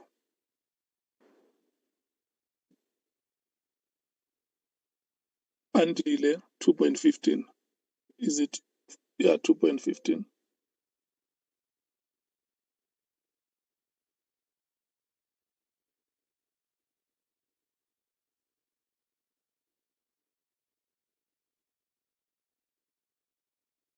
Andile. Yes, Chairperson. Chairperson, we are on page 7, and you 6. Oh, I thought because Honorable Sanguni had indicated that if you look at 2.12 and to page 6, this is the protocol. Remember, Chairperson, at the last meeting, we spoke about the protocol, and of course, what we have then done. Yes, and delay. Yes. I think there is a part that you missed. We rotated the parties to check if they still have further matters on page 6. So go to item 2.15. Thanks. Sorry for that, Chairperson. Chairperson, we took this directly. You do have the protocol with you, and if you look at paragraph C of the protocol, access to classified or confidential information, bullet number 3 says alternate and co-opted members are excluded from access. So we took it as it is, Chairperson. It's a copy and paste from the protocol. The action SA says the speaker cannot unilaterally make such a decision. Then, Chairperson, I think she's at liberty, Chairperson, to challenge the protocol. Yeah. Honorable members, we note the concern of the Honorable Matthys. Chair, I'm in agreement with Action SA. When you read through the protocol, it says that any members of parliament have access, provided it's related to. I actually read it this morning because I also missed it. It's 2.15, and I'm seeing it here on my notes. Where is it? It doesn't exclude anybody. It says any members have access to it. It doesn't. I didn't see. So maybe you can refer it to me in that protocol exactly where it says that, because I didn't see it. It actually says members of parliament, provided it has to do with their portfolio or their committee work, which is exactly what we are doing now. It doesn't make any sense, actually. So can you tell me which, I'm on the page now, so tell me which section on this protocol excludes particular members. It actually, the protocol? Because section B, when it says, section C, access to classified and confidential information, it reads, only members of parliament with a direct functional requirement may access classified information. So this is a direct functional requirement because we are members of an ad hoc committee. So unless there's something in protocols that was done that's contradictory, can I be guided? Can I come in, Chairperson? Yeah, can we first allow Andile to clarify? Chairperson, Chairperson, this protocol has got 2 pages. So I'm at page 1 now. If you look at paragraph C, Chairperson, and the heading is access to classified or confidential information. If you look at the 3rd bullet, Chairperson, 1, 2, 3, there's only 4 bullets under that paragraph.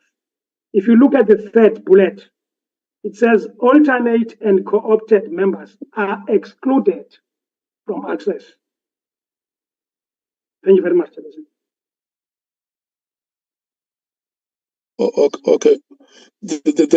I think there was a hand of Honorable Nola. Yes, thank you very much, Chair. I think I agree with Mr. Tejana. If you check the C section that is referring to in the protocol, if you analyze it, it's an exclusionary clause or provision. It deals firstly with only regulating who must have an access. That's why it speaks about members of parliament. So it excludes external stakeholders. It excludes the entire population. That's why it goes then further and talk about it must be authorized in writing by the relevant committee chairperson. Then it says alternate and co-opted members are excluded from access. And at this particular point, Chair, we do not have any locus standi to change the provision. Honorable Mkhwanazi, Chair, can you hear me? is it me who is losing you or the meeting that is losing you? Members, can you hear me? Considered. We can hear him, Chair. We I can think the hear him, Chair. problem is on your side. We can hear you. Can you hear me now, Chair?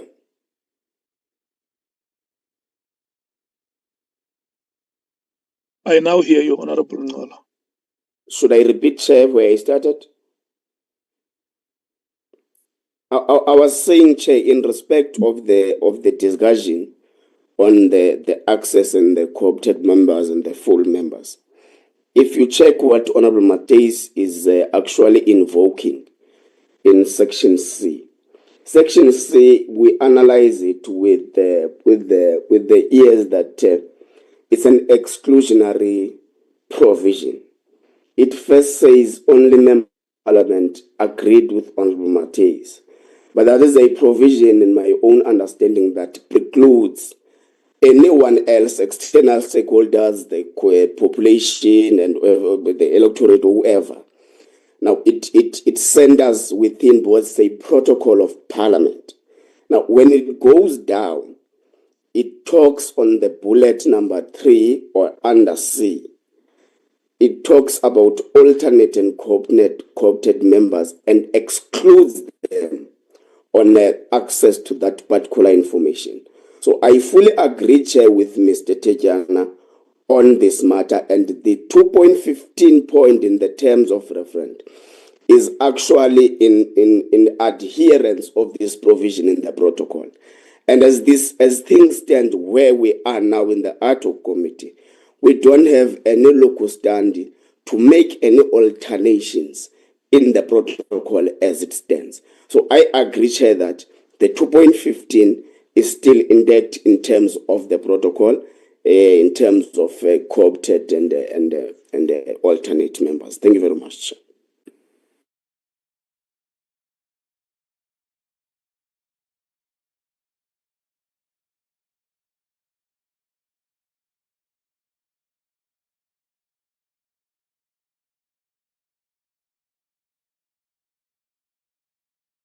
It looks like we have lost the chair again.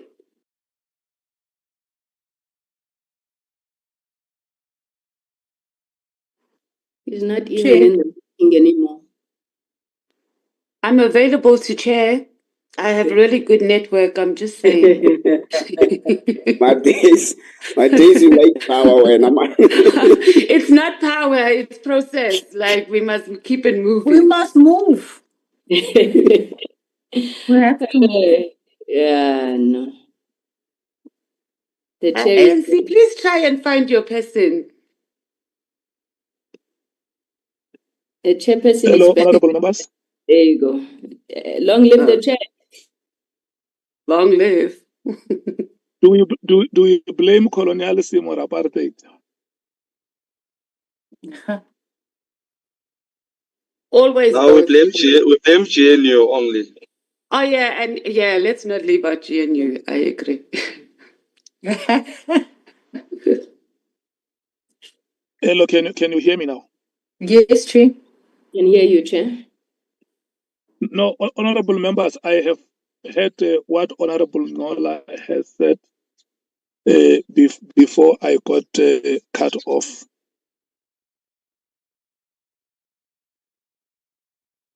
And I think let's pass the action SA may raise their dissatisfaction with the Speaker of Parliament, because I don't think as a committee we can change that protocol here.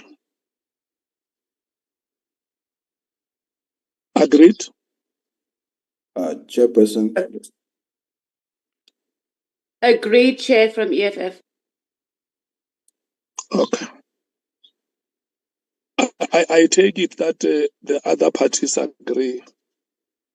Honorable Sangun, your hand is up. Yes, Chair. And I think mine maybe is just for clarity as we pass this. I thought that the items, including 2.15, were all part and parcel of the discussion that we had around the handling of classified information. Honorable Sangun. Yes, Chair. Chairperson?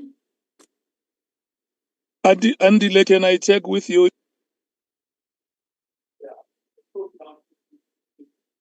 Chairperson, can you hear me?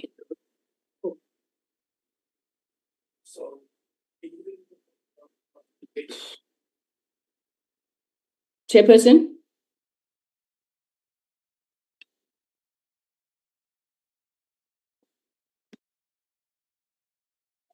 It says the chairperson left. Maybe, Andile, since I was recognized and on the floor, it's not out of order for me to continue until the chair joins us. Out of order, Chair. I'm on the floor. He hasn't taken the floor back.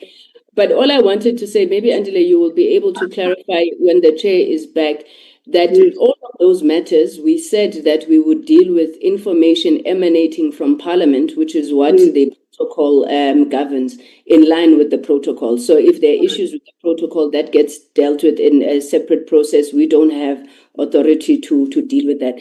But we may want to say that we need to take that out and just have one line that says in line with the protocol for Parliament generated or Parliament originated classified information. Thank you. Agreed.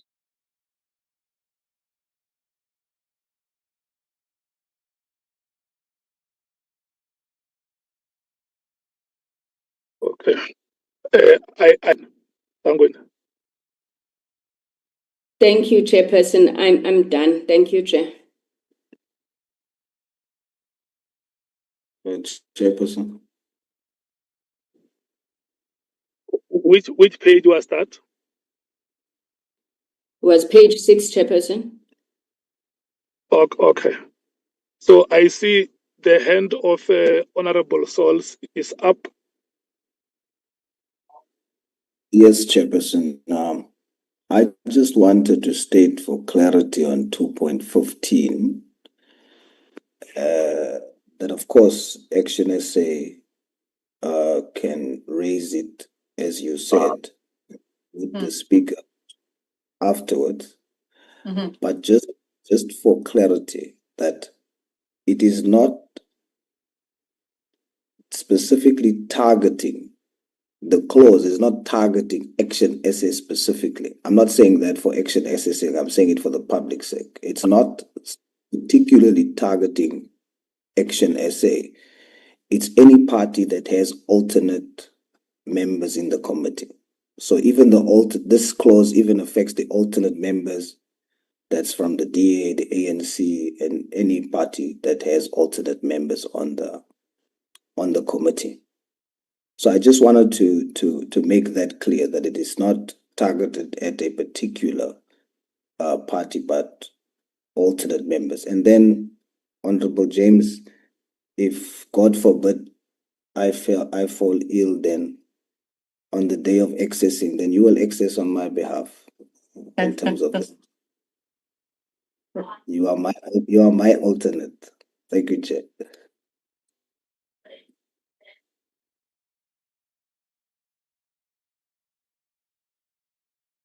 Yeah, I think that is sufficient. Honorable Stolz, you have helped to establish understanding of that protocol to support what has been said here. And like we said, parties can still raise this matter with the office of the speaker. And I'm going to say, let's move to the next page, which is page 7. Thank you very much, Chairperson. Chairperson, page 7 starts from paragraph 2.19. Andy,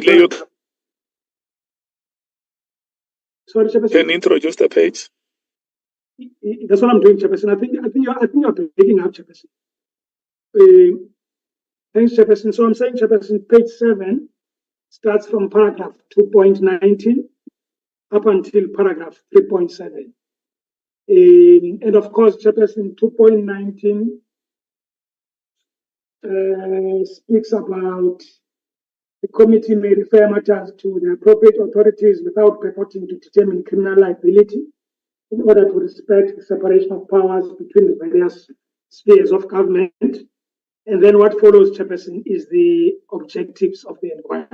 Thank you very much.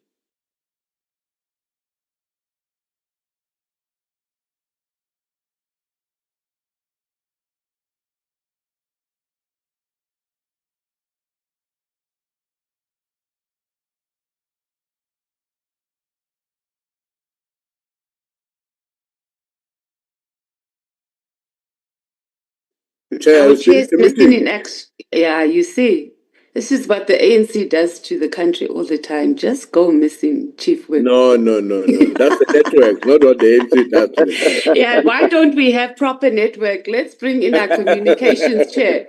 Where is the fiber chair? Mateus, you like being controversial, though. Mina, never. Yeah.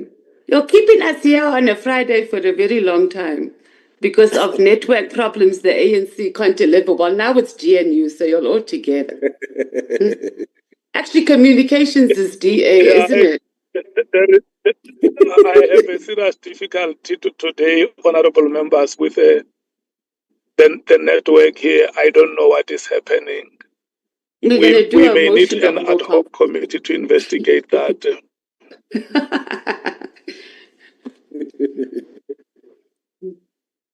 Can you hear me now? Yes, Chair.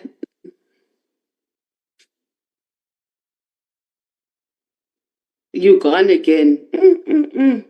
Chief Whip. Honorable members, can you hear me now? Yes, we can, Chair. Yes, we can. Oh, am I muted? Yeah.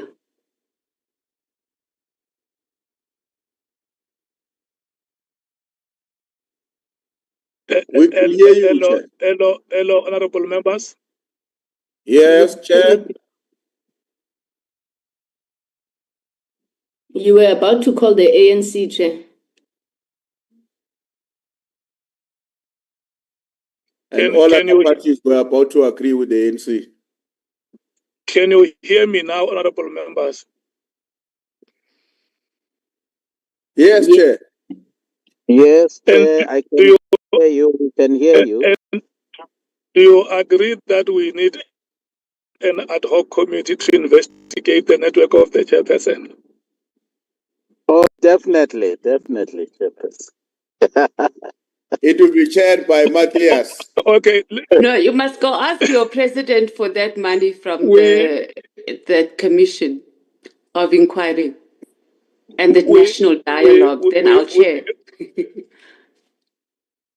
We are on page 7, honorable members. I'll also be trying to use another gadget if this one continues to give me difficulties. Andile, have you introduced page 7?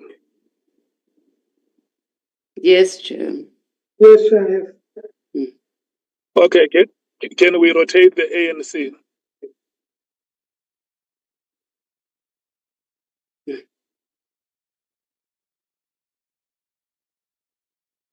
My apologies. I thought that the Chief Whip was going to come in on page 7. No, we have no issues on page 7, Chairperson. Thank you. The MKP?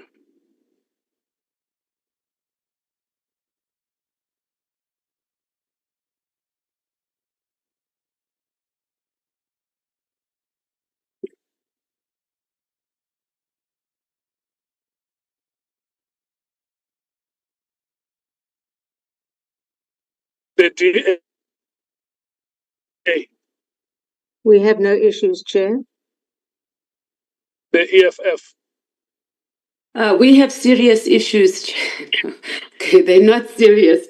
But we did discuss this on where's my notes? 2.9. after we refer matters, we must also be able to provide an oversight role to whichever the matters are referred. So if it's referred to SAPS, we must be able to follow up. Obviously, we're not going to infringe on what they need to do, but we can't just refer matters and not follow up. So that issue we discussed quite at length about us also kicking in our oversight role. So can that be reflected, please? That's 2.19.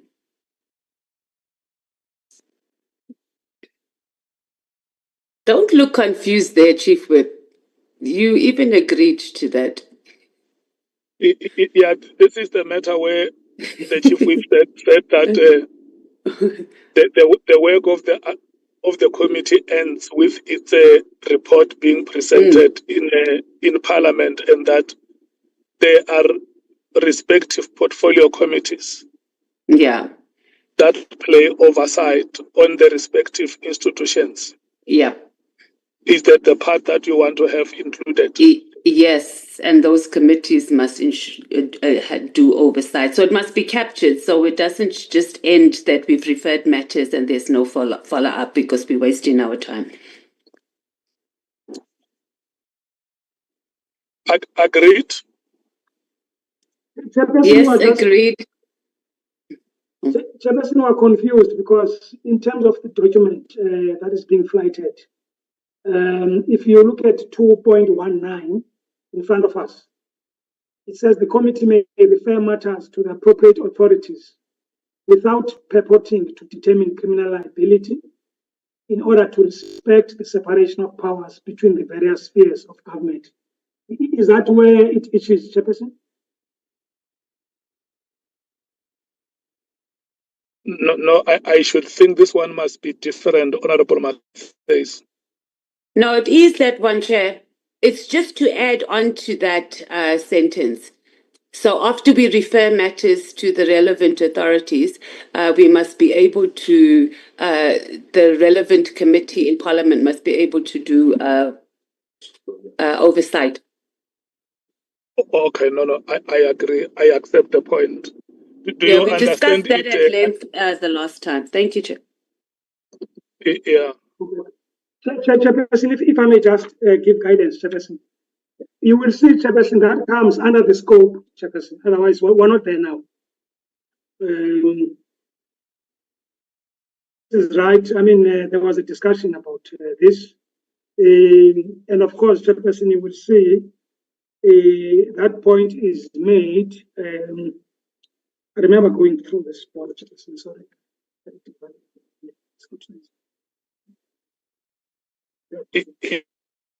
Is there a problem if we write it on 2.9?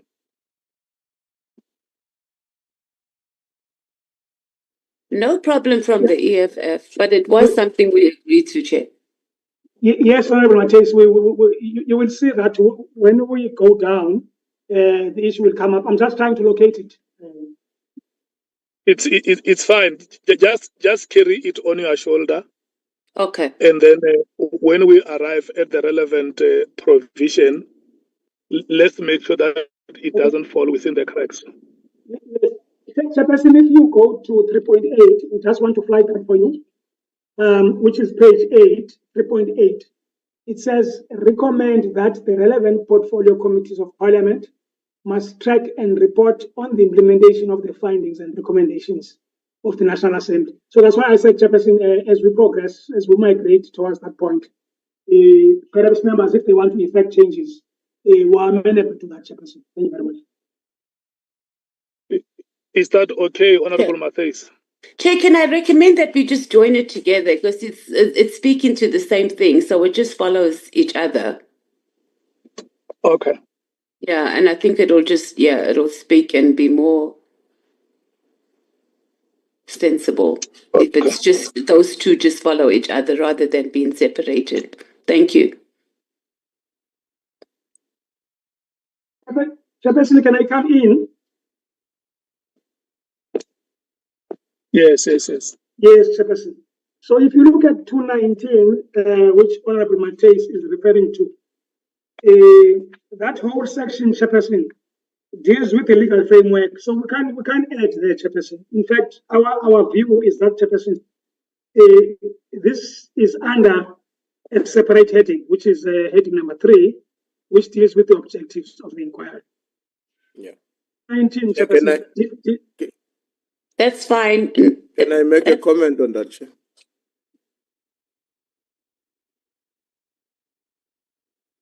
Chair? Chief Whip, can we check with Honorable Masays first if he's satisfied? Yeah, we fine. That's fine, Chair. Okay. Chief Whip? No, I'm fine. Sorted then. Thanks. Can we then move to the IFP? Now we are okay, Chairperson, with that inclusion. Thank you so much. The PA? We have no problem, Chair. The Action SA? We fine, thank you, Chair. The Freedom Front Plus?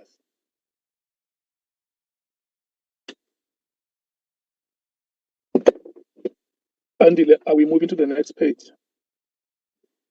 Yes, Chairperson, we're moving to page 8, Chairperson. Unfortunately enough, we're done with 3.8.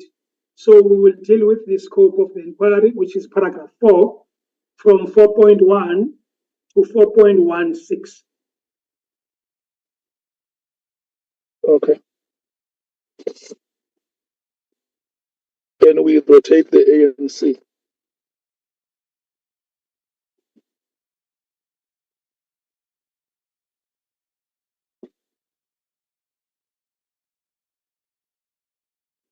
Chair, can I come in on behalf of the ANC? You are welcome.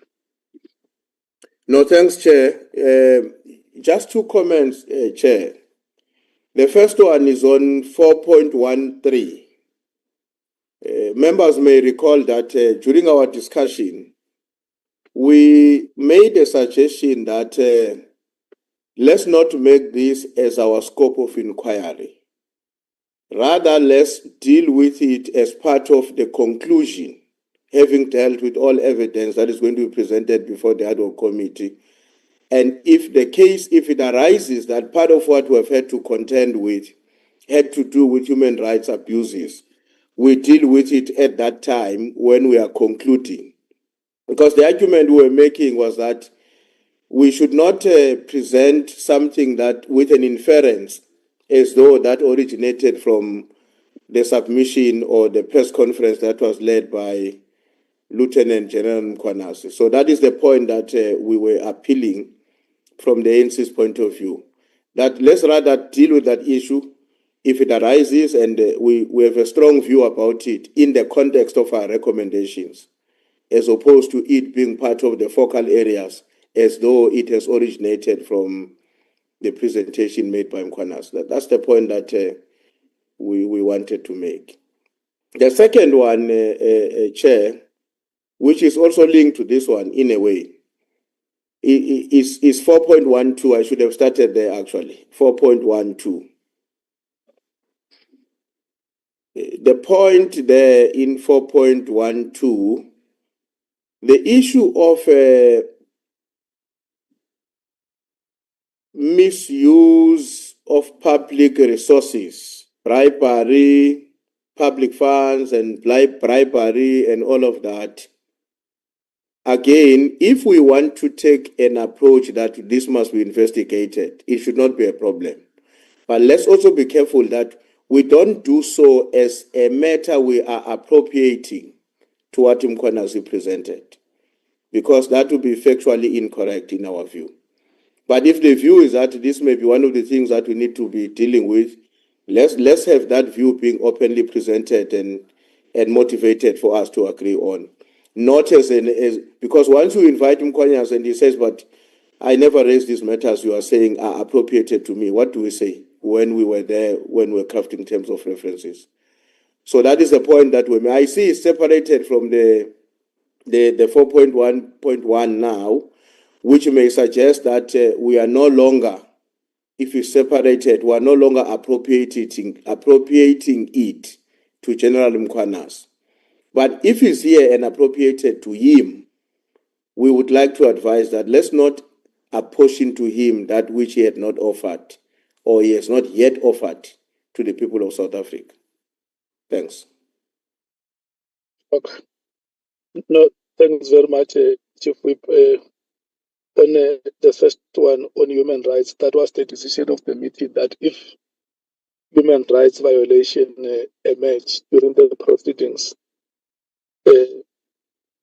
let's wait until such time. And then on the second point that you have made, let me rotate it to the parties to hear what their view is. The MKP. Yeah, no, thank you very much, Chair. No, we want to concur with the sentiments that have been shared by the Chief Whip of the ANC. That indeed, that was a position in relation to that paragraph. And we even said the scourge of human rights, of the violation of human rights in South Africa is very rife. So if we are to take this wording, then it's going to extremely extend our scope.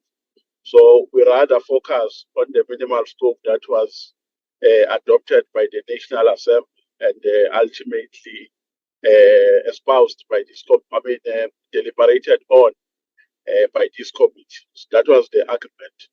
And then that is the only area of concern that as the MK party we have noted on this page. As for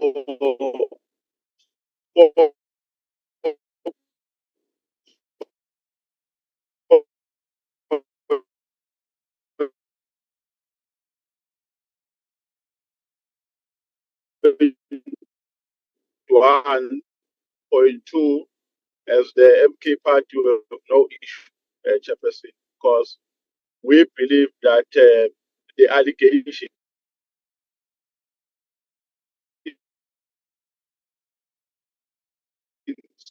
raised by General Mkhwanazi, they center around corruption, bribery, misuse.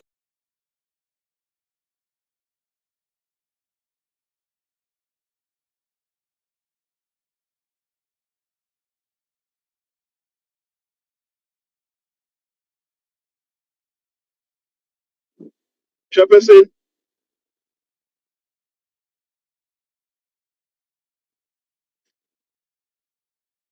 Honorable Nomvalo.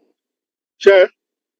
Yes, Chair. Yes. You hear me? Was I audible from from when I started until? From where you started, at some point you got disrupted. But did you get the gist of my submission? That you support the Chief Whip on the first part, and on the second part you don't have a problem. Thank you. The DA. We're fine with it. Thank you, Chair. Thank you so much. The EFF. We're fine with it remaining, Chair. Okay. Well, it must remain. We support that it must remain. And then with the human rights abuses, we agree that based on what we agreed to in the last committee, that it must be removed. But obviously, if it comes up, we'll deal with it. Thank you. Okay. The IFP.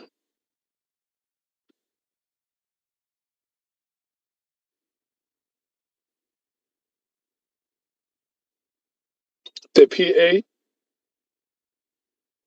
Chairperson, if it remains 4.1.2, then maybe it should say any related claim, because if we say any claim regarding corruption, bribery, or misuse, makes the scope much more bigger, so that if someone comes with a claim around corruption in SEPS, then that means we will look into that claim, because we're saying any claim. But I think the intention is to say related to the Mkhwanazi allegations. So my submission is if 4.12 stays, then the word related claim should be there. If not, then we do not support because it broadens the scope rather than the zoomed in focus. Thank you, Chair. Okay. The action SA. We are fine, Chair. I think just after listening to Honorable Salts now, I agree we need to add in related to. Everything else is fine. Thank you. Freedom Front Plus.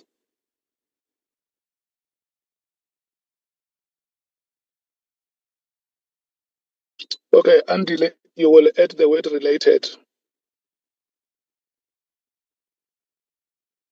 Yes, we've captured the Chair. Can we move to the next page? Chair, sorry, Chair, just before we move, I made a mistake. The last sentence on that page, last paragraph, with your permission, instability within the crime intelligence component of SARS. Can I deal with that, Chair? Yes, Chief Whip, you are allowed. Yes. Here, we, as members will remember, we are dealing with the scope of our work. And what that sentence is saying is that part of what we are going to deal with is instability within the crime intelligence component of SARS. Now, we may need to help each other in this case in the light of what we adopted earlier on, because my own sense is that to be effective in dealing or understanding the extent to which, if it does exist, any form of instability within the crime intelligence, that would require you to be familiar with their work, not just the nature of their work, but the substance of what they do and whether it's happening in an appropriate way or not. Now, will that not be inconsistent with what we adopted earlier on? Because our view is that maybe this matter is that sentence, that paragraph, the sentence 4.1.6, essentially belongs to the work of our sister committee, which is the Joint Standing Committee on Intelligence.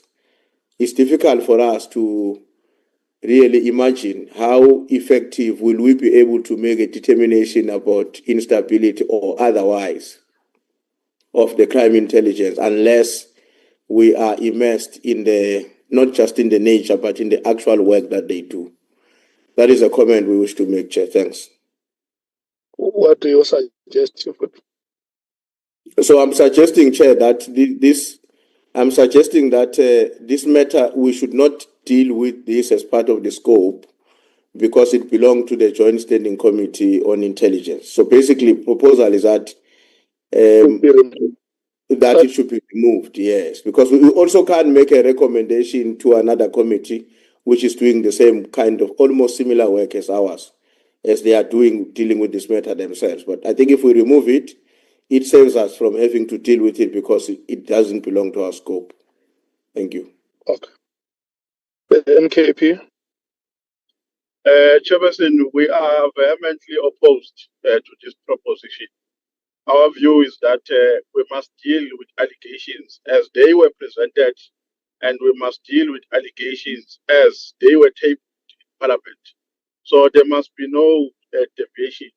If we were to take this approach, that would amount to an application of responsibility. And that would mean that we're doing a responsibility to a certain extent and not fully. So let's deal with this investigation and see matters as they come to this committee and develop an approach of how we deal with them at that stage. Because saying we remove it on the basis that it belongs to another committee and we do not have jurisdiction to deal with certain matters, I think will be premature.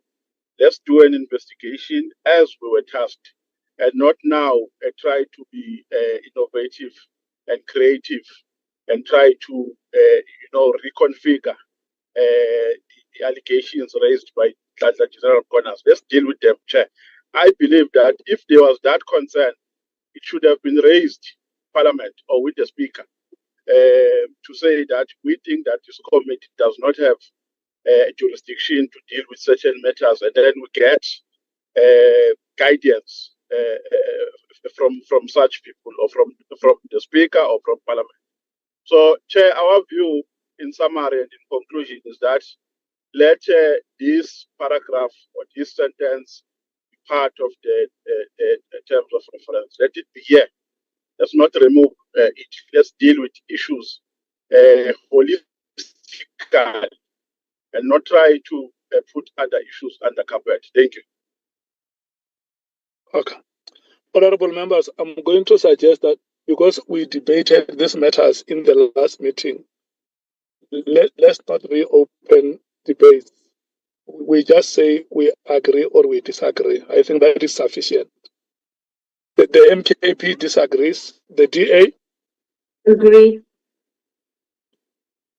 The DA agrees with what?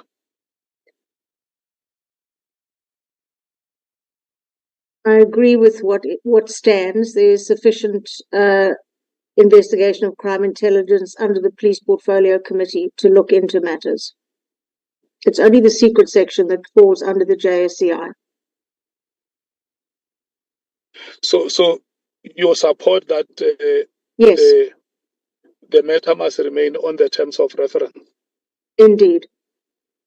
Okay, so you agree with the MKP. The EFF?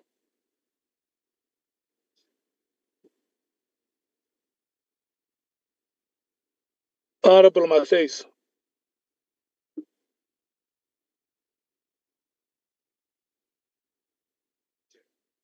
He agrees with MK. Okay, the IFP. Well, I agree that the matter should actually remain in the terms of reference. Okay, the PA. Chair.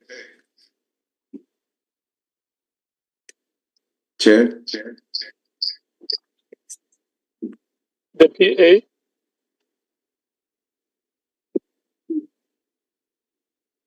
Chair. Hello. Honorable. Chair. There are two hands here, Honorable Malem and Honorable Matthews. I'm on Matthew's gadget. I withdraw, Chair, before Honorable Malema hits me. Thank you. Okay. Yeah, Chair, you know, she made a mistake. She said we agree with MK, and then you didn't hear that it was her. You just passed, assuming it was EFF. Yeah, but it was Honorable Matthews speaking. That's not Matthews. That's why she says she's withdrawing.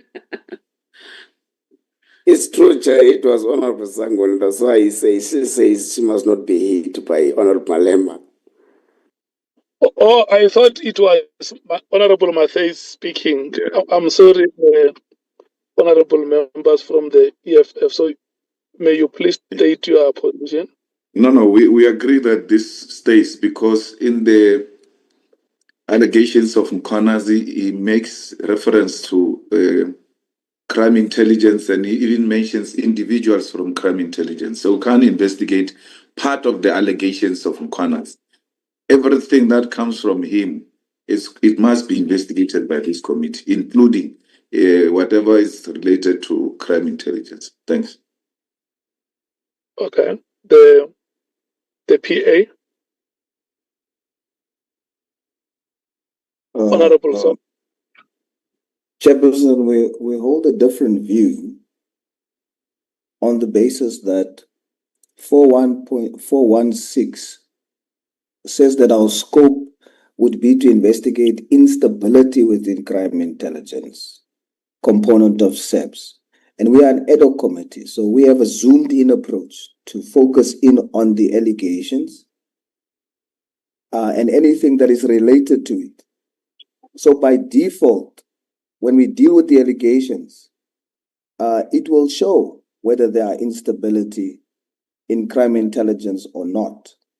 But to say that as part of our scope, in addition to looking into the allegations of Mkhwanazi, we are also going to investigate and look at the veracity and the extent and the implications of instability within crime intelligence. I feel that broadens the scope once again, but as an ad hoc committee, we're supposed to zoom into the actual allegations. So we agree with the removal. Thank you, Chair. Action SA. We agree that it needs. We agree that it needs to stay, Chairperson. Honorable Vessels, Freedom Front Plus.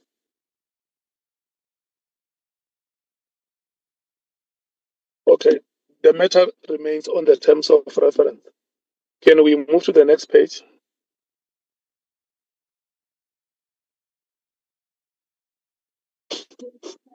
Yes, Chairperson. Chairperson, we are on page 9, and page 9 starts from paragraph 417 to 4.1.14. It's still the scope of the inquiry, Chairperson. Thank you very much. The ANC.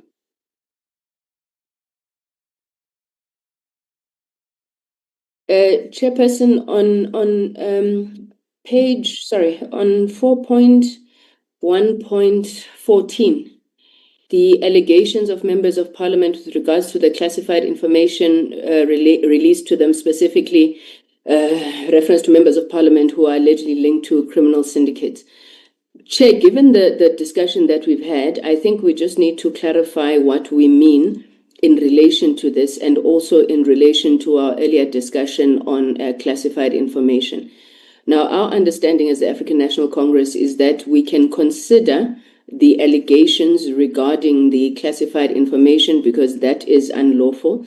But I would assume that when it comes to the content of the classified information itself, that still remains in line with the decision that we had taken, that if it is information emanating from Parliament, we will handle it in terms of the parliamentary protocol on handling information. If not, we will have to refer it to if not, we can seek that it is that we facilitate an application for its reclassification. Alternatively, then refer that to the the committee that is empowered to deal with that. So our clarity is on the content of the classified information.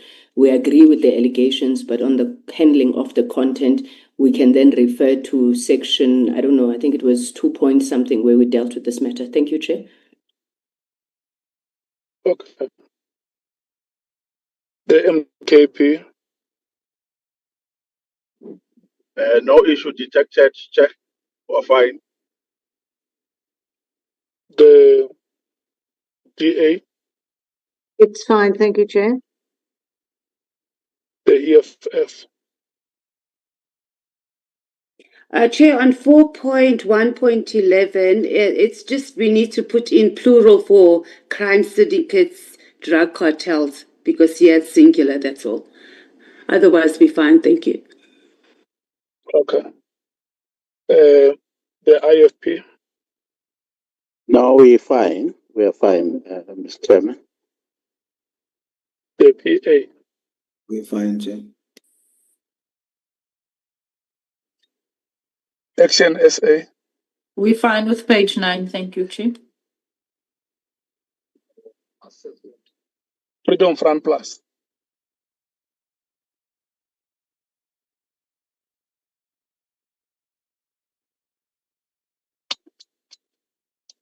Okay, thank you.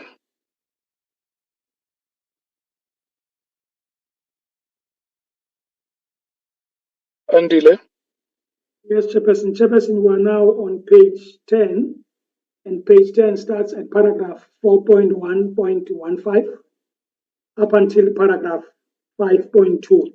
And Chairperson, we are still continuing with the scope of the inquiry, and of course, from paragraph 5 is the format of the inquiry. The ANC. We have no issues on this page, Chairperson. Thank you so much. MKP. No issues, Chairperson. The DA. No issues, Chair. The EFF.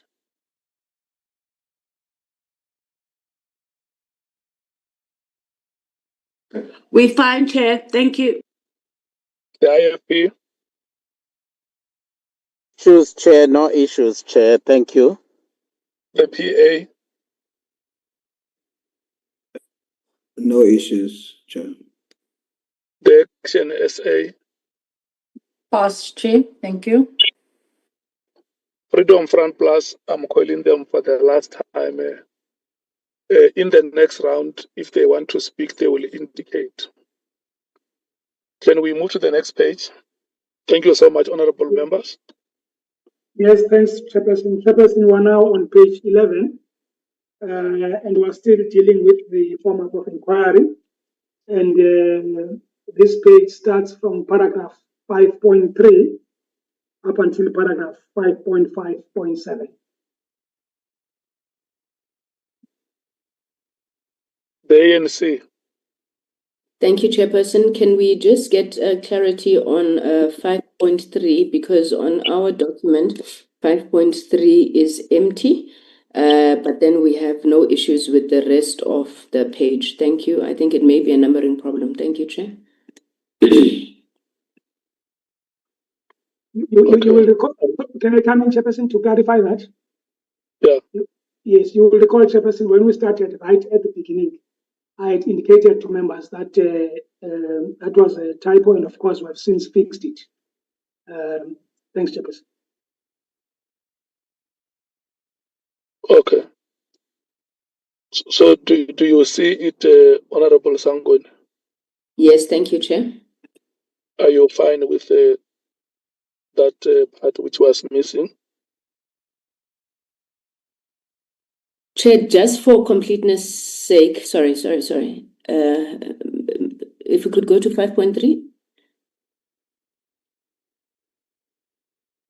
Yes, we are fine. Thank you, Chair. Okay.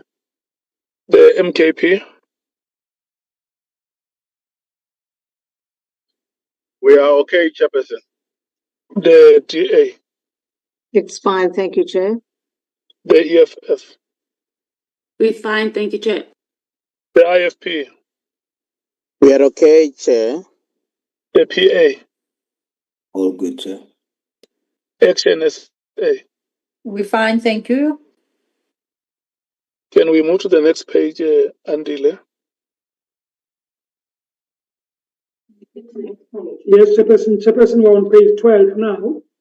And page 12 is still the continuation, Chairperson, of the format of the inquiry. And the document starts from paragraph 5.4.8 up until paragraph 5.6. Thanks, Chairperson. The ANC. Thank you very much, Chair. Chair, on paragraph 5.6.2, the impression we have is that out of the discussions, intense discussions in the last committee meeting, we had reached a common ground that 30 minutes will be too much for a time strict kind of inquiry that is given strict time frames to do an inquiry. So we thought that our understanding was that we agreed on 20 minutes, but also with a disclaimer provision that allows the chair to allocate more time for members that still want to continue where the chairperson deems it necessary. I think, Chair, we think, Chair, that was our understanding. I also, Chair, want to deal with 5.8.1, where we deal with legal representation. Legal representation will not be allowed. However, witnesses will be allowed to have their own legal assistance at their own cost, or and with the assistance of legal aid. I thought the discussion, Chair, that was following was that we must not be too restrictive and prescriptive on how witnesses solicit their legal assistance. So if, Chair, we may just add from what is there already and add and or Parliament legal and constitutional division or any institution duly accredited to administer sworn statements. I think that's what we can just add, Chair, on 5.8.1. That is the impression we got from the intense discussions from the last meeting, Chair. Thank you very much. Okay. The MKP. Chairperson, maybe before that, can I come in, Chairperson? Because Honorable Nora is on another page, Chairperson, and the procedure you said would be that we look at one page first, effect amendments, if there are any, and then move to the other page. So the point Carry the matter for now. Let's deal with what is on the current page. That's fine, Chair. Chair, just for clarity before you call another party, maybe the legal team will clarify this for me. There's a bit something very odd here, minimum versus maximum, because when you say a minimum of 30 minutes, you are saying the maximum can be anything above 30 minutes, whatever that means. I thought in situations like this, we deal with maximum, which can be exercised with flexibility. So I need clarity on that. A minimum of 30 minutes. That's something very odd. Let's put the maximum, but also with the rider that where necessary, a member may have his or her time extended.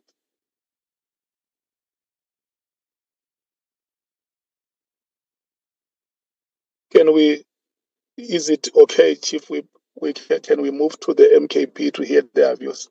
I agree. Okay. MKP. Yeah, thank you very much, Chair. Chair, the only issue that we had noted is this one of a minimum versus the maximum.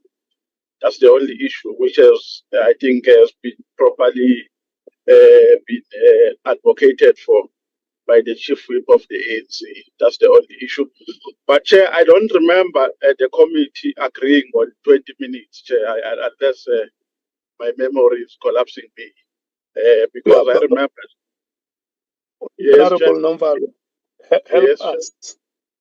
Yes, Chair. Remember, these matters we debated. If you feel that there is a suggestion that can make our job better, you just say, I think this amount of time is okay as the maximum. I think, Chairperson, 20 minutes is fine as okay. Let's deal with the maximum only, because we can't impose a minimum. A person can have one question, which can be 1 minute. So let's not impose the minimum. Let's impose the maximum rather of 30 minutes, Chair. That is my view, not 20 minutes. And then if we go for 30 minutes, do you still allow the chair to exercise a discretion whether the time can be increased or Chairperson. Even above 30 minutes? That will be on the discretion of the chair, and we will believe in the wisdom of the chair that he won't be doing it because it's in the rules, but he will be doing it because it's relevant. Okay. Yeah. DA, there is 30 minutes and 20 minutes maximum. Which one do you support? The Chair, other ad hoc committees have had 20 minutes. I think 20 is sufficient, and of course it has to be a maximum of 20 minutes, not a minimum. EFF? 30 minutes, please, Chair. IFP? I think I can live with 30 minutes because there is the chairman's flexibility that is built into those limits. Okay. The PA? 30 minutes, Chair. Action SA? 30 minutes is fine, thank you. Okay. I must not say it is obvious. Let me just state it that 30 minutes has been agreed to. Thank you so much. As a maximum, Chair, as a maximum. Andile, can you record it that we agree on 30 minutes maximum? Okay, Chairperson, we're effecting that change. Okay.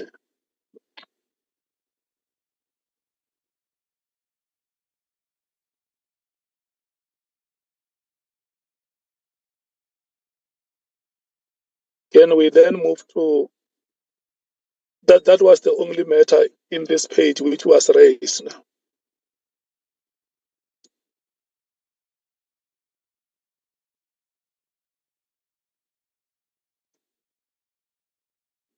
Chairperson, did you skip action essay? Did you not support the 30 minutes? No, we did, but did you continue calling the other parties, Chair? No. Oh. We have just concluded the 30 minutes maximum. Okay, but we're still on the same page. I heard you supporting it. Yes, but we're still on page 12. Can I check if you have a matter that you want to raise on that page? Yes, Chair, just still on page 12, just alternative wording. 5.5.6. Are we there? It reads the chairperson shall facilitate the decisions. Maybe the committee shall determine the order in which witnesses are called to give evidence. Yeah, that is what we agreed on. I don't think it needs a debate. Can it be recorded as such, Andile? Thank you, Chair. Any further matter before we move to the next page?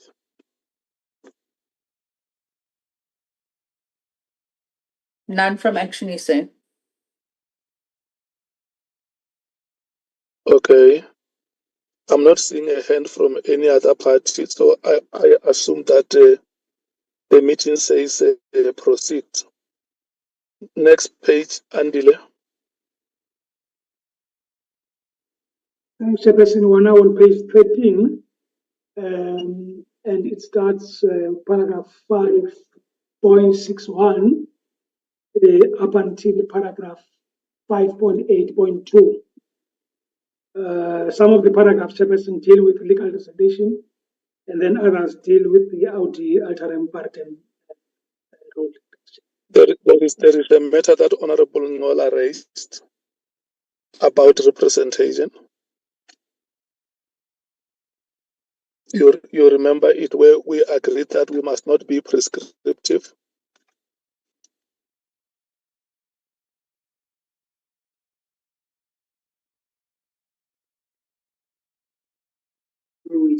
Yes. Thanks, Chairperson. If Honorable Ngola can just come back, we just need the proper. Okay, Honorable Ngola. Thank you very much, Chair. Is the first provision under legal representation. So it says legal representation will not be allowed. However, witnesses will be allowed to have their own legal assistance at their own cost and or with the assistance of the legal aid if they choose.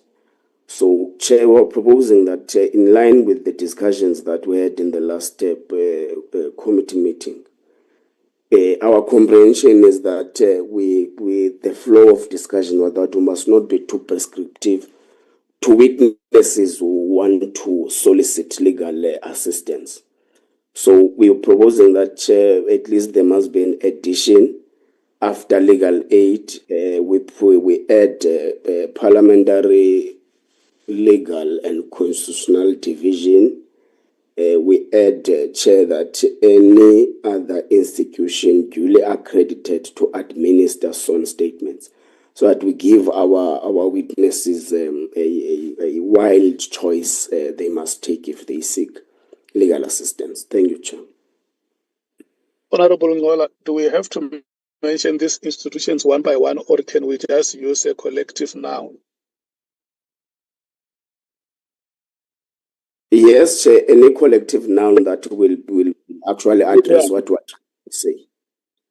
Yeah, if we use a collective noun to say that the last part that you said, any other institution that is legally accredited, I think is sufficient to, because there is no way we can refuse to recognize a document that comes from an institution that is legally recognized. But the part that says legal representation will not be allowed, I thought we have said that a legal representative may not speak on behalf of the witness. It means the witness will appear by them. But if we say legal representation will not be allowed, what do we mean? Because for documents to be developed, witnesses may need the assistance of lawyers. If that makes sense to the meeting. And especially in lieu of the point that Honorable Ngola makes to say we allow them to consult legally recognized institutions that are there, the legal aid and so on and so forth. Why do we have to say legal representation will not be allowed? Andile, are you able to clarify this one?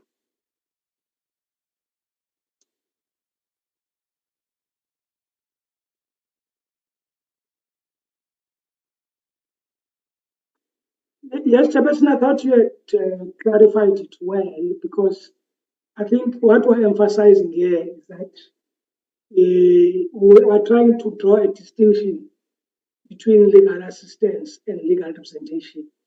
So in other words, we are avoiding a situation where people come with their lawyers, and I think we saw this during the State Capture Commission inquiry, and then the lawyers speak on behalf of witnesses. That's what we're trying to run away from. So in order, Chairperson, not to restrict their right to a point where we fall foul of other legal principles, then what we say is that, yes, they can have legal assistance, of course, at their own cost. And I think, Chairperson, the addition you've said we must put here covers everything. Yeah. So, but can we simplify it in such a way that a person who was not in this meeting, when they read these terms of reference, they understand that when they come to appear before the committee, they will be expected to speak by themselves? Because you and I may understand the language technically, and that is sophisticated, but to a simple person, legal representation and legal assistance may be used interchangeably. So if we can simplify it for whoever, every South African understands that what it means is that I may not bring my lawyer to come and speak before me, on my behalf before the committee.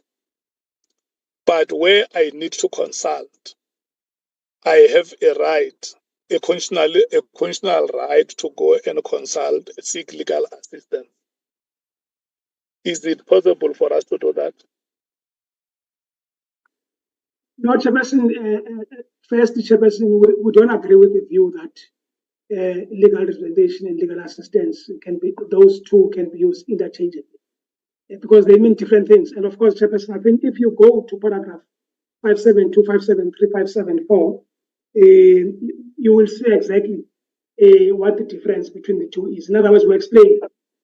I agree with you. They mean different things to you, but not to a person who comes from the village where I come from. That's why I say in this paragraph, let's explain it in such a way that a person who is not exposed like yourself can understand exactly what that provision means.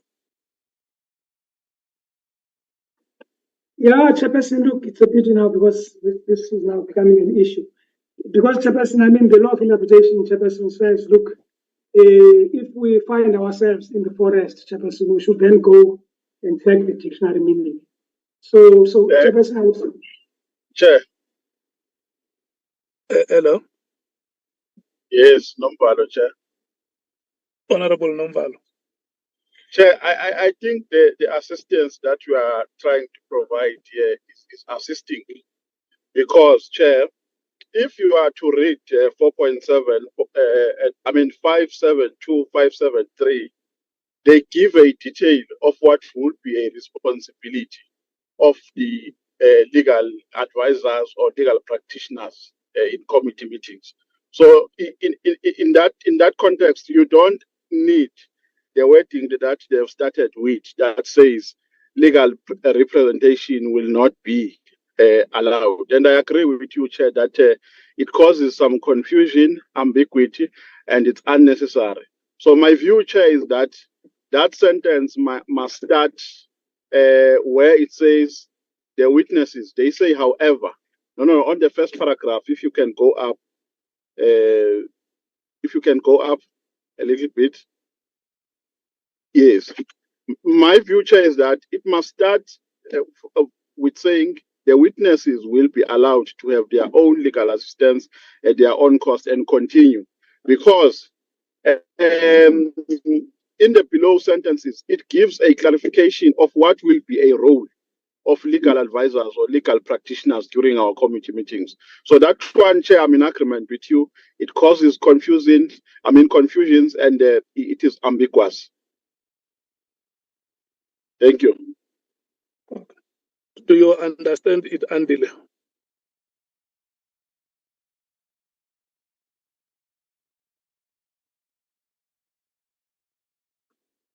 Yes, Chair, but Chairperson, if you look at 5.7.3, Chairperson,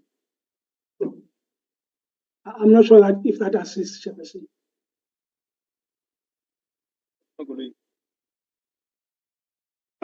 Andile.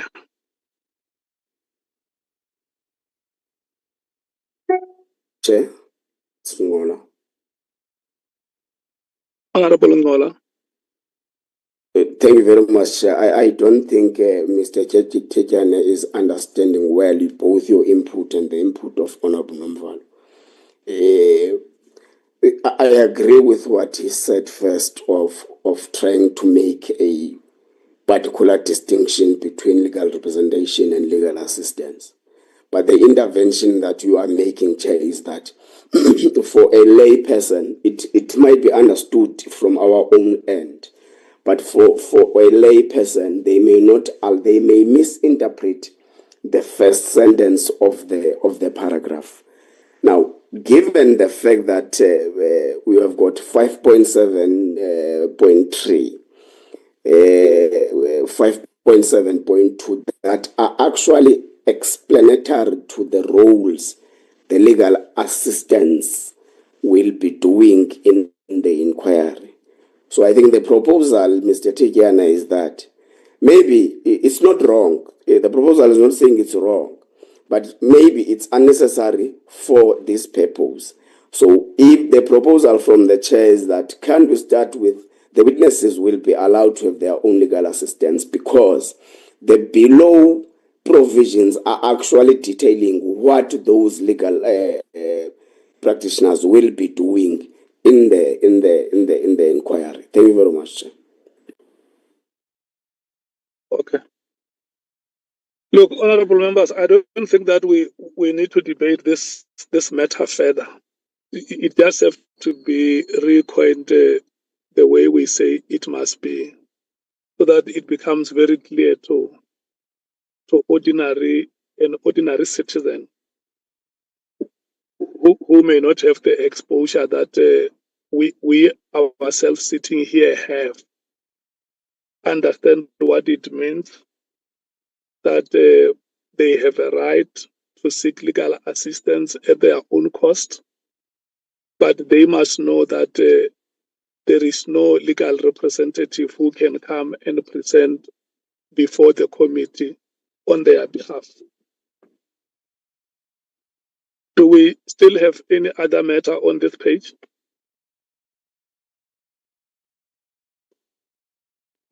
No, Chair.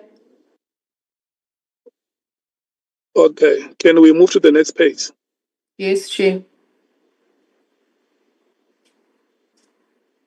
Thanks, Chairperson. Chairperson, we're on page 14 now. And page 14 starts from paragraph 5.8.3 up until paragraph 5.1, Chairperson. So we're still, Chairperson, dealing with the format of the inquiry. Okay. Can we check the ANC? The ANC has no input on this page, Chairperson. Thank you. The MKP? No issues detected, Chair. The DA? It's fine, thank you, Chair. The EFF? We fine, thank you, Chair. The PA? We're fine, thank you. The IFP? No, we're fine, Chair. The NSA? We're fine, thank you, Chair. Let's move to the next page. Andile. Yes, Chairperson? Can we move to the next page? Yes, Chairperson. The next page is page 15, Chairperson. And it starts from paragraph 5.10.2 up until paragraph 6.5, Chairperson. And Chairperson, I think 3 provisions still deal with the format of the inquiry, and then the others deal with public participation and transparency. Thanks, Chairperson. Okay. ANC? No issues from the ANC, Chair. MKP? No issues, Chairperson. DA? No issues, Chair. EFF?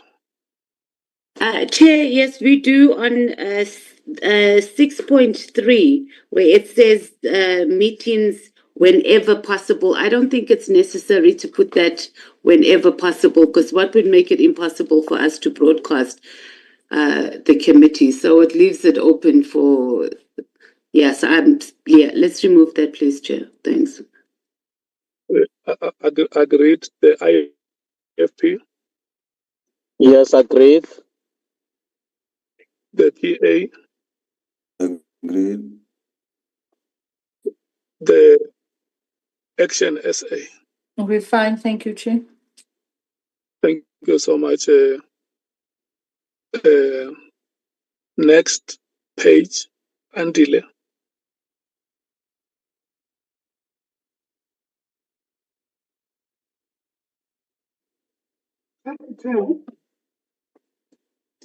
Chairperson? Yes, let's move to the next page. Oh, no, Chairperson, just on 6.3, Chairperson, on what Honorable Matheus has said. What we're anticipating there is that some of the committee meetings might have to be closed.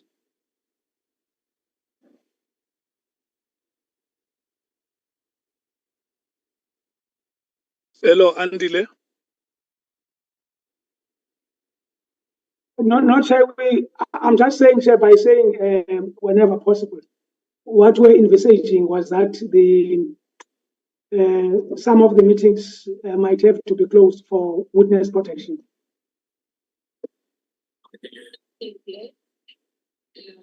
Honorable Matheus.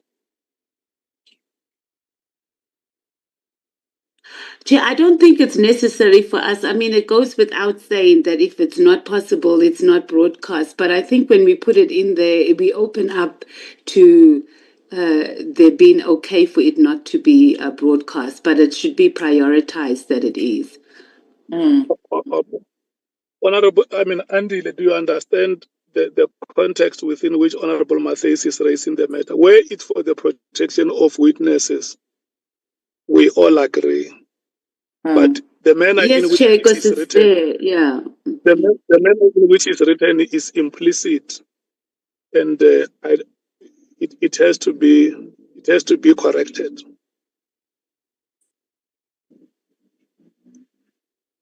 Okay, Chairperson, we've already deleted.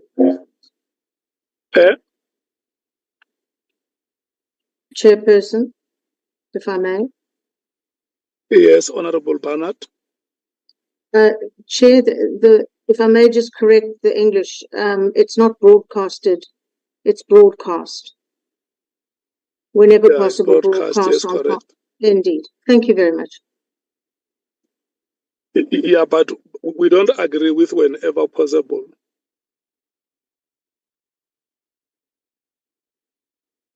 No.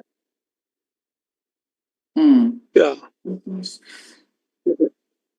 There will be those extraordinary circumstances like the one that Andile has made reference to, which the reason will be based on witness protection. But just to put a blanket statement that says where necessary, I don't think that that is what is desirable, because who determines what is necessary and what is not necessary? There will be exceptions that we agree to say here, because it's on witness protection, on the grounds of witness protection, this will not be broadcast. And that is exactly the kind of qualification that we need on the provision.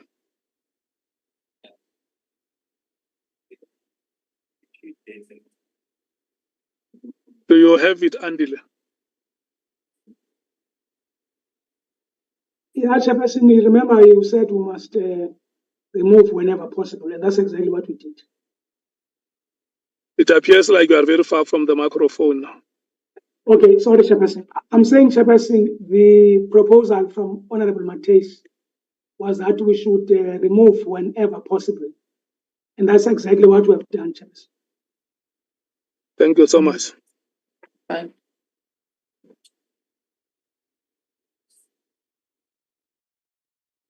We are on our last page now,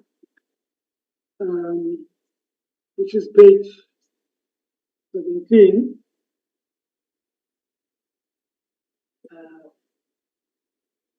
16, sorry, sir, page 16. And it starts from paragraph 6.6 up until paragraph 9.1. Thanks, Chairperson. ANC. Thank you very much, Honorable Chairperson. Chairperson, just one issue on paragraph. Oh, now I can't find the paragraph. But it's a paragraph that refers to hybrid meetings. I don't seem to remember this in the meeting, Chair. I think there was a vehement opposition to us having virtual meetings. And I'm not sure what kind of situation would arise where people who are witnesses and unable to physically attend meetings would arise. So if we could just get clarity on that one, Chair. We're not vehemently opposed to it, but I think that the committee did say that committee meetings, the hearings of the committee will be physical, and hybrid meetings would only be held in the case where we're dealing with administrative matters such as this one. Thank you, Chair. Can I come in? Wait, Andile. Honorable Sangoni, you suggest that hybrid meetings must be removed. I think that the resolution of the committee was that committee meetings may be held in a hybrid or virtual format, but I don't think that we had agreed that witnesses we would engage with them in a hybrid format. I think we said those meetings would be physical. So I would remove the last sentence, which starts with when necessary and for the purposes of accommodating persons, because we didn't open up that avenue in the committee. Having said that, Chair, if members think that we should have hybrid meetings, we are not vehemently opposed to it as ANC. Thank you, Chair. Okay. Andile, do you want to clarify something? Yes, Chairperson, thank you very much. Chairperson, if you look at the second sentence, which Honorable Sangoni is referring to, it says, where necessary and for purposes of accommodating persons who are witnesses and who are unable to physically attend meetings, hybrid meetings will be held. So in other words, Chairperson, the committee would still be sitting in one venue, but then you've got people, for instance, witnesses who are in witness protection, Chairperson, who can't come here due to security reasons. And I think, and I think the view, Chairperson, was that for those persons, they can give evidence, Chairperson, even if they are not in the same room as members. So the first sentence, Chairperson, is very clear. Committee meetings will be held within the parliamentary precinct or any other suitable venue to be determined by the Chairperson. But this second one, Chairperson, speaks directly to witnesses, particularly those, let's say, who are in witness protection, who can't, for security reasons, be in the same room when they give their testimony. Thanks, Chairperson. If you add a sentence that say hybrid meetings will only be arranged under the following circumstances, and you put them, is it a problem? Thank you, colleagues.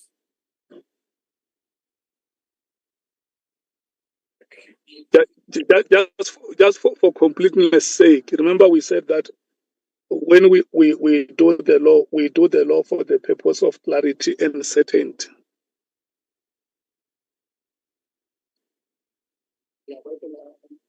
MKP?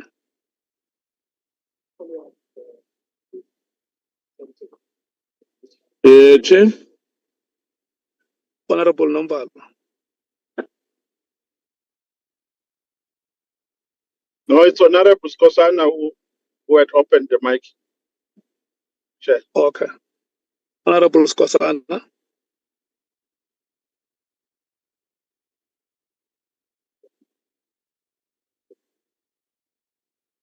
Okay. DA? Yeah, no, Chair. I thought Honorable Skosana will come. No, with the clarification that has been given by the legal team, we don't have issues. Safe to say that we must emphasize that committee meetings, or we can sit virtually or hybrid in the event of committee meetings where we deal with housekeeping issues. But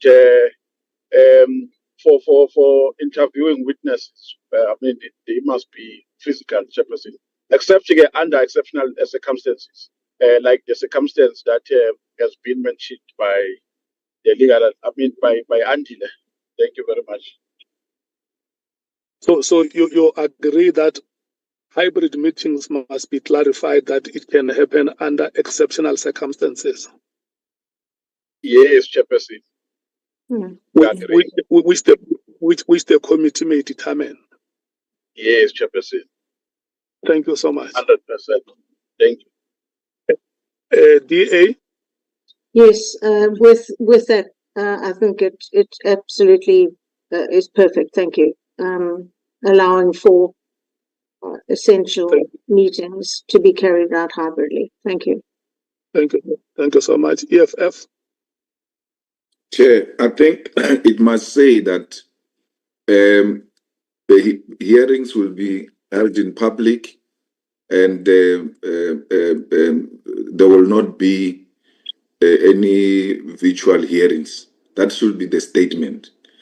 And then, upon application to the chairperson, that for whatever reason, the committee will then consider if indeed this matter cannot be heard in public, in physical sitting.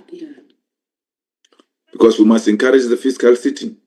So it must not come across as if it gives an easy way out of not appearing physically. It must be the emphasis, whatever you write, the emphasis should be the hearings are going to be held in public, and witnesses are going to be expected to appear in public, I mean physical. Unless a special application is made to the chairperson for the consideration of the committee, then the committee will determine if that application is correct or not. Because if we put it as if we've got two options here, you can choose whether you want to come or not. Everybody the spirit of this must be that you have to come.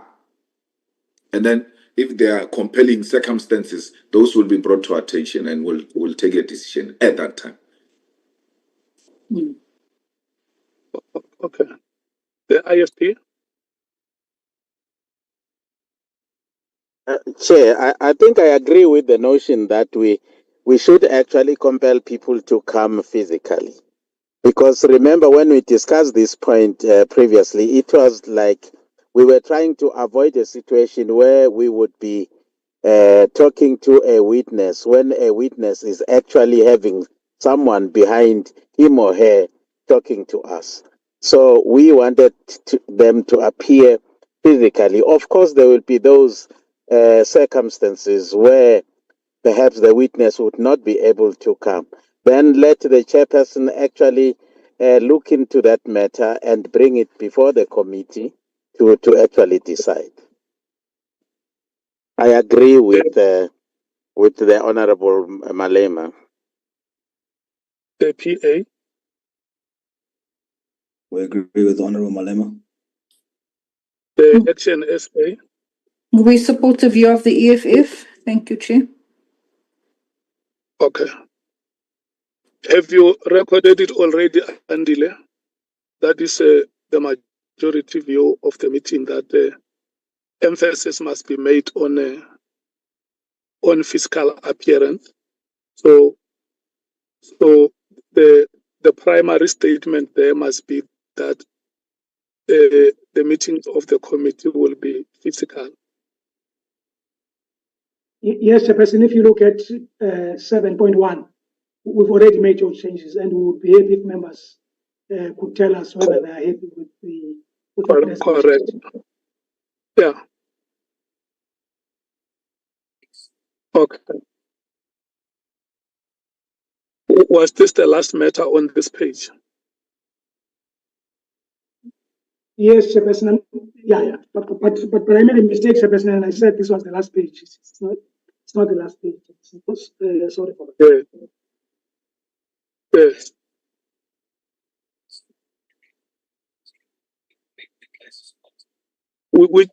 Which page number is this one?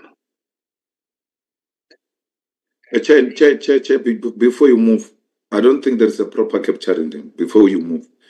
It says persons who are witnesses on written application to the chairperson, those witnesses who are unable to physically attend meeting will be accommodated by attending the meeting virtually.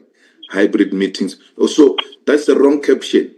It can't be automatic. There must be an application to the chairperson, and the chairperson will consider the matter and bring it to the attention of the committee, and the committee will make a determination.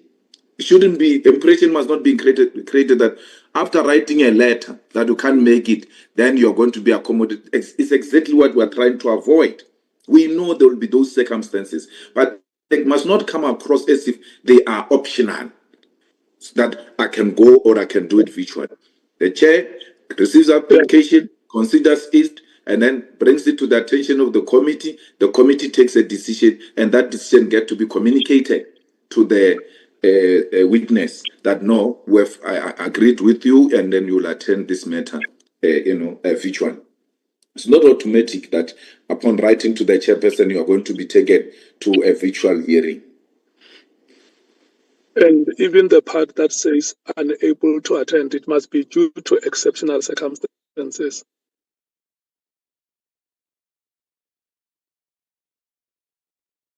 So that we do not have anybody saying I'm unable to attend. So it must be due to exceptional circumstances. It may be on the grounds of disability or on the grounds of witness protection. Chairperson, I think the point that's being made is that even under exceptional circumstances, that decision is made by the committee. So the person applies, the committee decides whether. I agree with that, Honorable Souls. I'm dealing with the first part. The part that you are on is the latter part that deals with the application, which the committee will make a determination. I'm saying the first part must not be open to everybody. A person who wants to make an application, a person who is unable to attend, it must be under exceptional circumstances. So that you don't have anybody taking advantage and writing to the committee without any exceptional circumstances that makes him to write to the committee. I hear you, Chairperson. What I'm saying is, what I'm understanding, the emphasis should be on that even someone who believes that they have exceptional circumstances must not read into the statement that they decide that that's exceptional circumstances. They must feel the obligation is for them to attend physically. They must ask, and it shall be determined whether that is exceptional or not. So the wording must be stressed that you must attend physically. And then the committee will decide whether your situation is exceptional enough for you not to attend. But it's not optional for you. That point is undisputable, Honorable Son. I 100% agree with you. Honorable Malema. Maybe let's try again.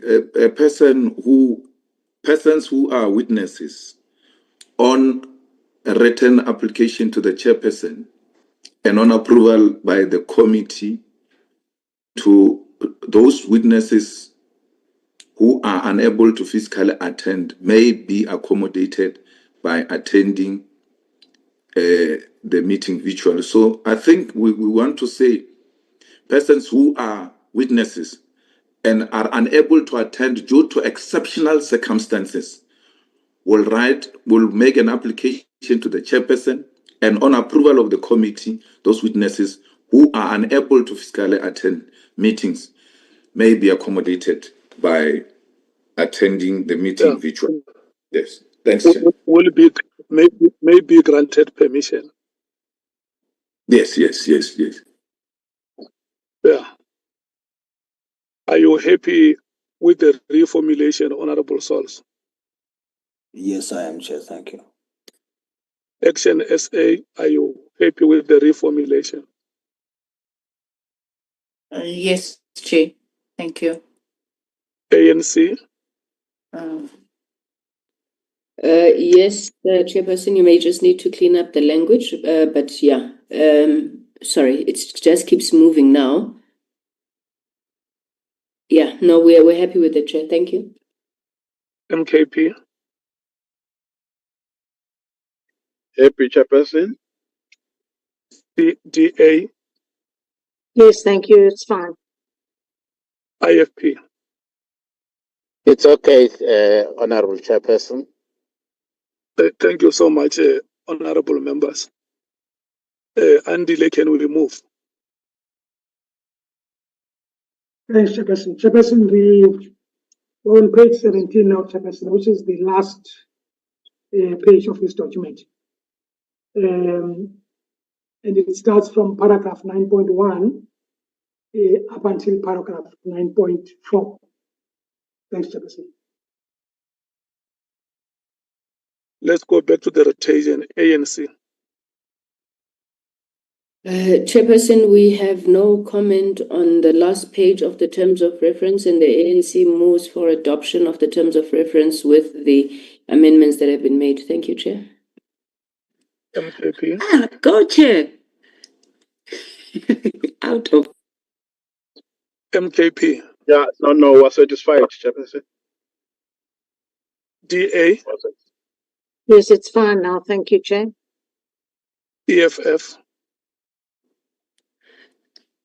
So the chair forgets that she's not a chair of this committee and already moving for the adoption. Out of order, Chair.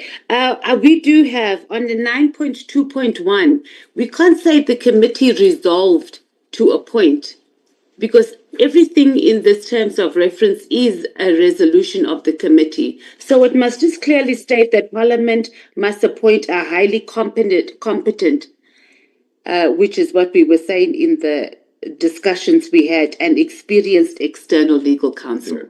And that's it. But we must put in the word what type of legal counsel, because next minute Parliament will bring us someone that has just graduated from TEFLOP or something. Yeah. Thank you, Chair. Honorable Matthias, let's not debate the appointment list. Let's agree with the reformulation that you It's fine, suggesting. but we must put competent. That external. Thank you. Yeah. Thank you. Chair, Chair, while we're still there, can I come in? Honorable Malema, yes.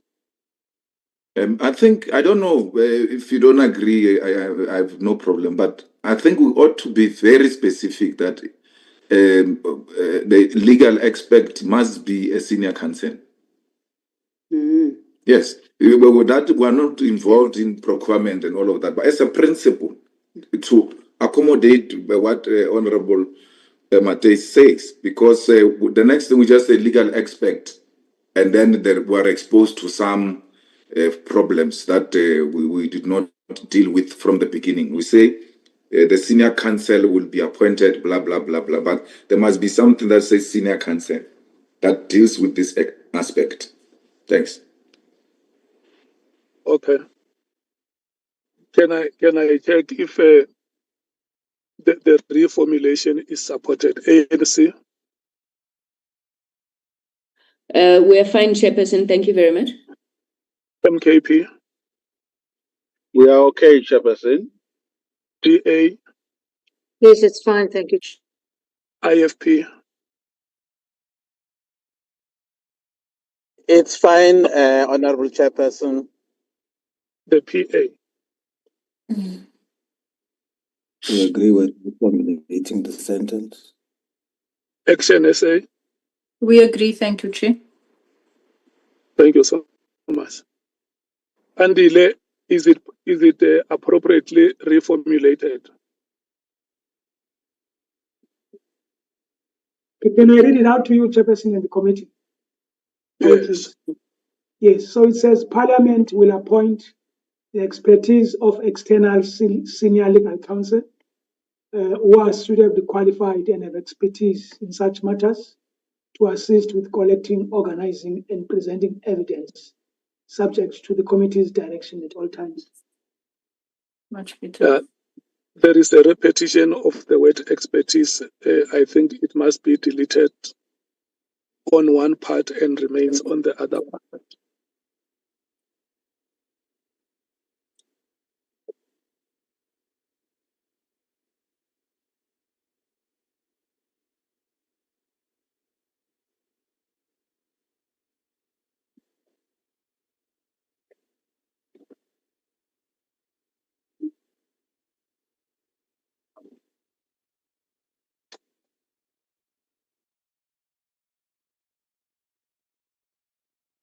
Chairperson, can I come in?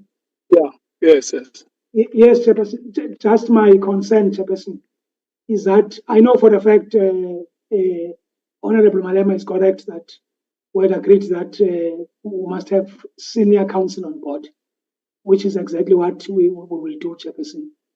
But I'm worried about the fact that senior counsel will have a senior junior or a junior. And the way it reads now here, it says external senior legal counsel who are suitably qualified, as if the entire team will be a team of senior counsel. So we'll just play around with the wording, Chairperson. It's just that we don't want a situation where when senior counsel brings a junior or two, then members say to us, no, we said the only legal practitioner we want is senior counsel.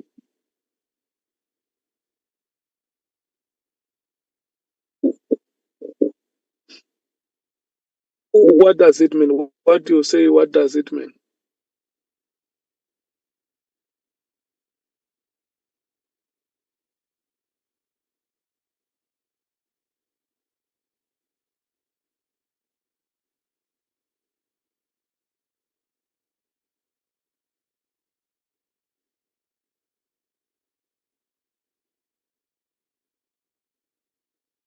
session.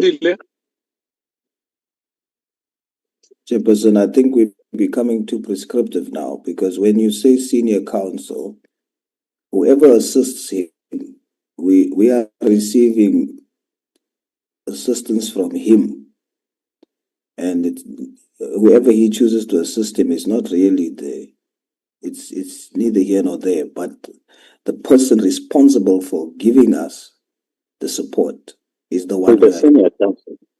Is the senior counsel. So if we're now going to add words to specify that the juniors will also be there, it's just overcomplicating. I think the initial one was just fine. It was direct, concise, and simple. Okay. It has been adopted as such, Honorable Souls. Can we check if there is still any other matter on this page? Yes, Chairperson, from my side. Honorable Souls. Just for reference, it's a small matter, but the table of contents would say that the last page for resources is on 18, but it actually ends on 17. Yeah. That is a correction that will be made. I suggest that you move that it must be corrected.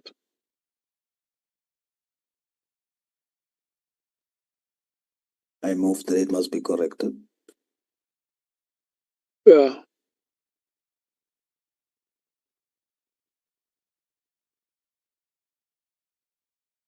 Okay.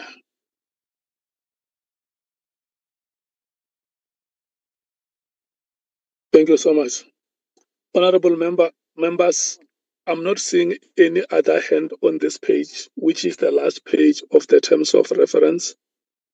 I'm now going on the rotation order to political parties to hear if you support the adoption of the terms of reference. ANC.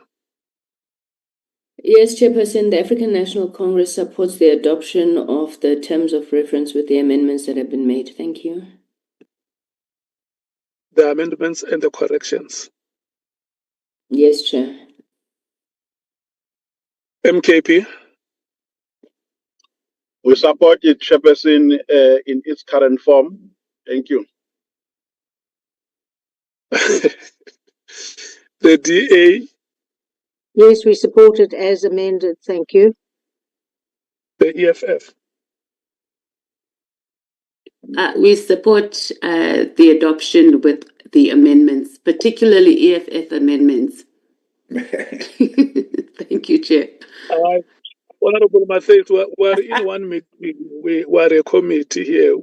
When we say amendments, we include the amendments that have been initiated by the EFF, the ANC, the MKP, the DA, the PA, the IFP, Action SA, and Chair. everybody in this meeting, all the parties.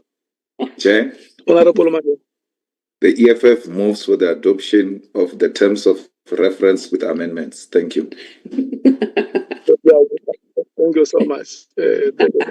No, Chair, allow the EFF to second the motion of the ANC to adopt the terms of reference. Thank you, Chair.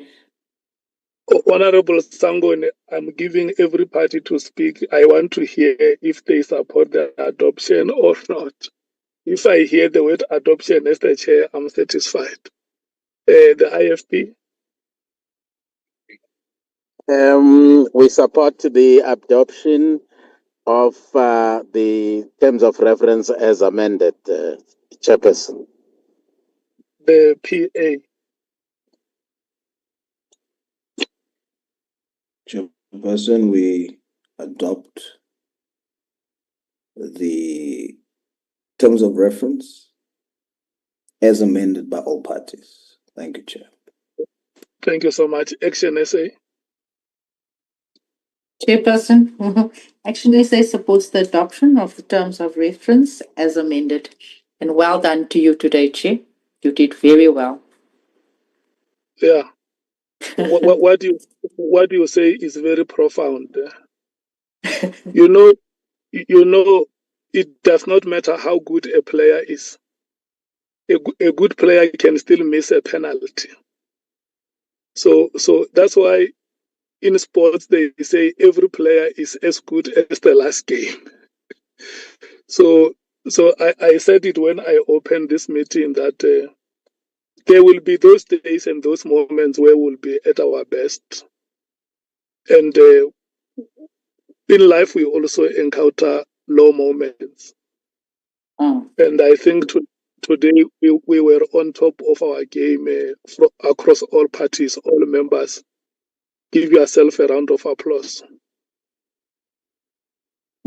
We did very well today. We worked as a unit.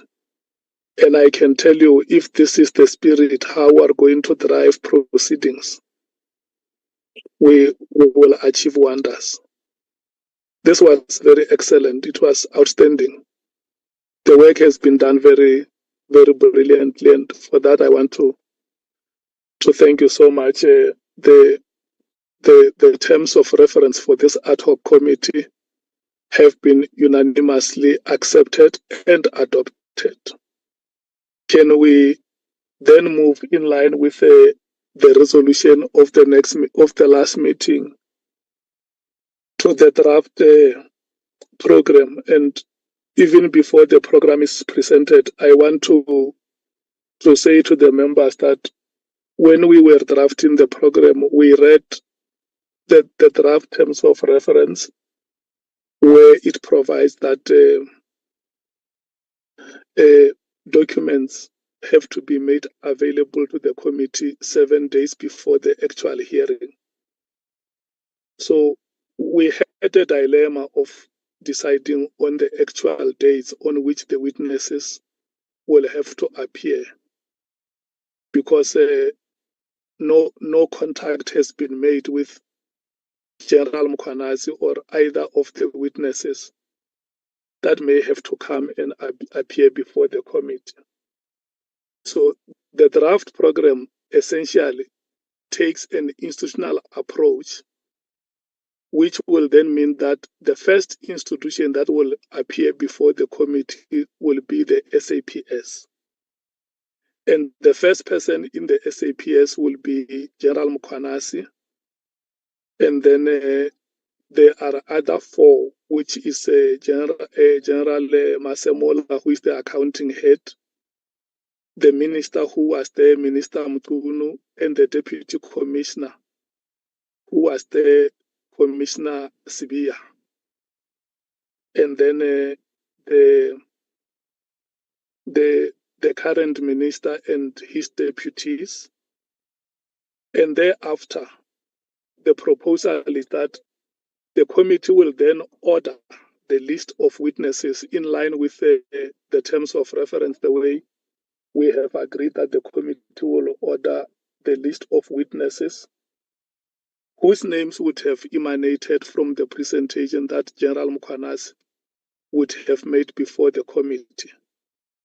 And then once we are done with the SAPS and all other witnesses related thereto, we will then move to the next institution. We will take those institutions and witnesses one by one until we are finished. So what the technical team is proposing before this committee is for the committee to note this draft program. We may not exhaustively finalize it now, but allow the technical team to initiate contact with the witnesses.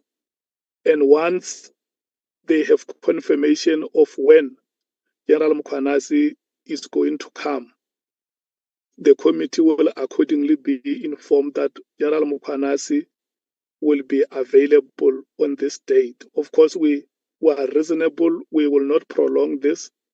And we also allow members to count 7 days from now, from which documents may be made available.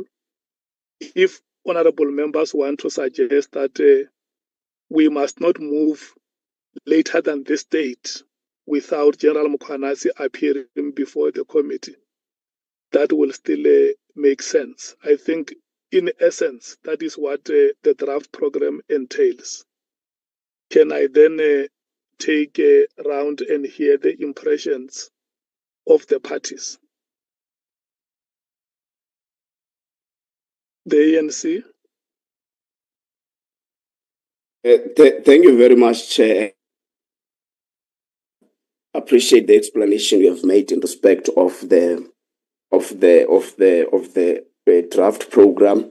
We fully agree, Chair, that we must allow the technical team to do that work, and also, Chair, we must ensure that we start immediately after, because, Chair, I think our time is running off as the ad hoc committee.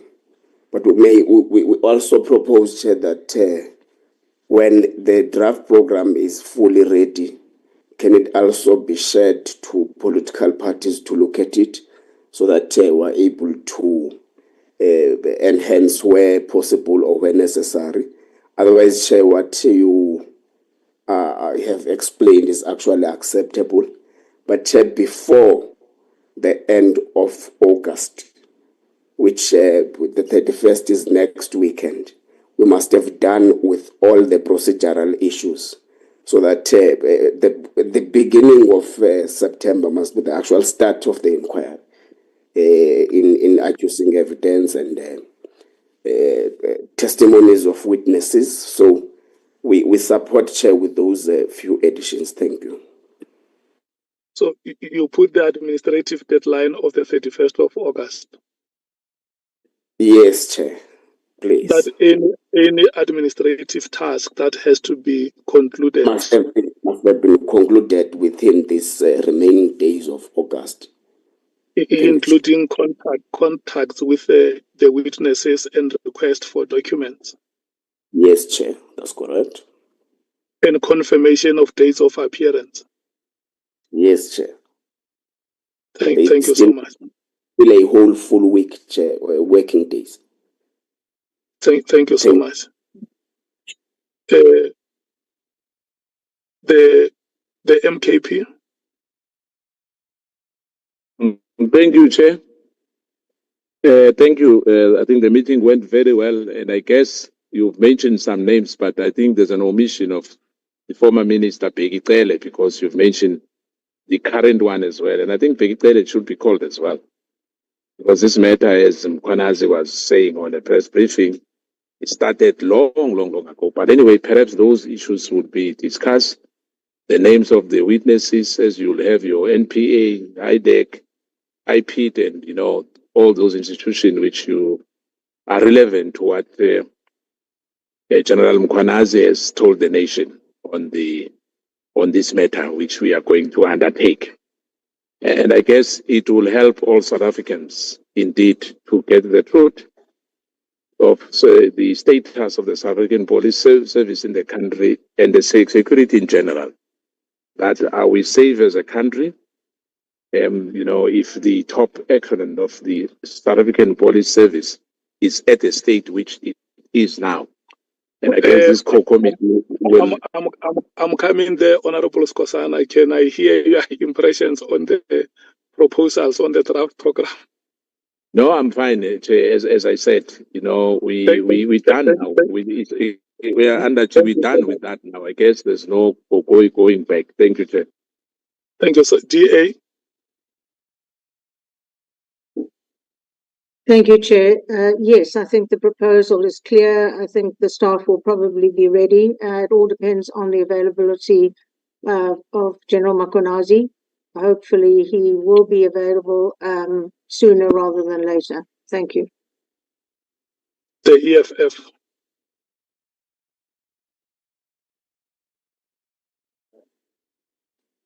Yes, we are fine. Thank you, Chair. The IFP. We are fine. Thank you, Chairperson. The PA. We're fine. Thank you, Chair. Action SA. The proposal is supported, Chair, and also to share the draft program with us just for further input, as Mr. Bheki definitely needs to be on there. Thank you. Okay, Andile, you hear that the name of the former minister Peggy Kaele has been added to the list. He's no longer in office. Of course, the committee is putting the name there. We will come, and once we have listened to those that are there, order the manner in which Peggy Kaele and other witnesses will be appearing before the committee. Honorable members, before I call the meeting off, I want to request you that we carry the responsibility to make the. You are muted, Chair. No, thank you so much for reminding me. I was saying that Andile must add the name of Peggy Kaele to the list. And then the committee, after listening to the witnesses, the top echelon of the SAPS will then determine how those witnesses are going to be appearing before it. That we carry the responsibility to make the work of this committee to assist. We have a platform where we communicate between ourselves. If there is any suggestion or any advice that can help the committee to do its work with ease and expeditiously, honorable members are always invited to make such suggestions. Honorable members, we have the contact numbers of each other. We can call anytime and give advices that we think can help us to move forward. This is going to be a very difficult task, and sometimes during the hearings, we may also have to rotate on presiding over the session. So if the chair requests you that can you please come and preside for 2 or 3 hours, we must not have a situation where members have a problem with that, because this is our work, all of us, and we must be seen collectively working together, rolling our sleeves, so that the committee can complete its work and go to report back to Parliament. Let's try by all means to realize the time frames that we have put for ourselves. Over and above all, I want to thank you as honorable members. You might have seen when we start. Before we close, yeah, I will give you a chance before. Yes, Honorable Malema, I will give you a chance before I close. There has been a run around, but we eventually found each other and got focused to the work that we must do as the committee. The technical team, thank you so much. We are here because of the efforts that you have made, and at some times it has been very difficult on your part, but the determination and the courage that you have shown help this committee to be where it is now. Honorable Malem. Okay, I was saying, please, in the consideration of the program, we must try by all means to avoid Mondays, because Mondays, as you know, they are constituency days, and it is going to complicate our life. Thanks. That is a valid point, Honorable Member. Chief Whip.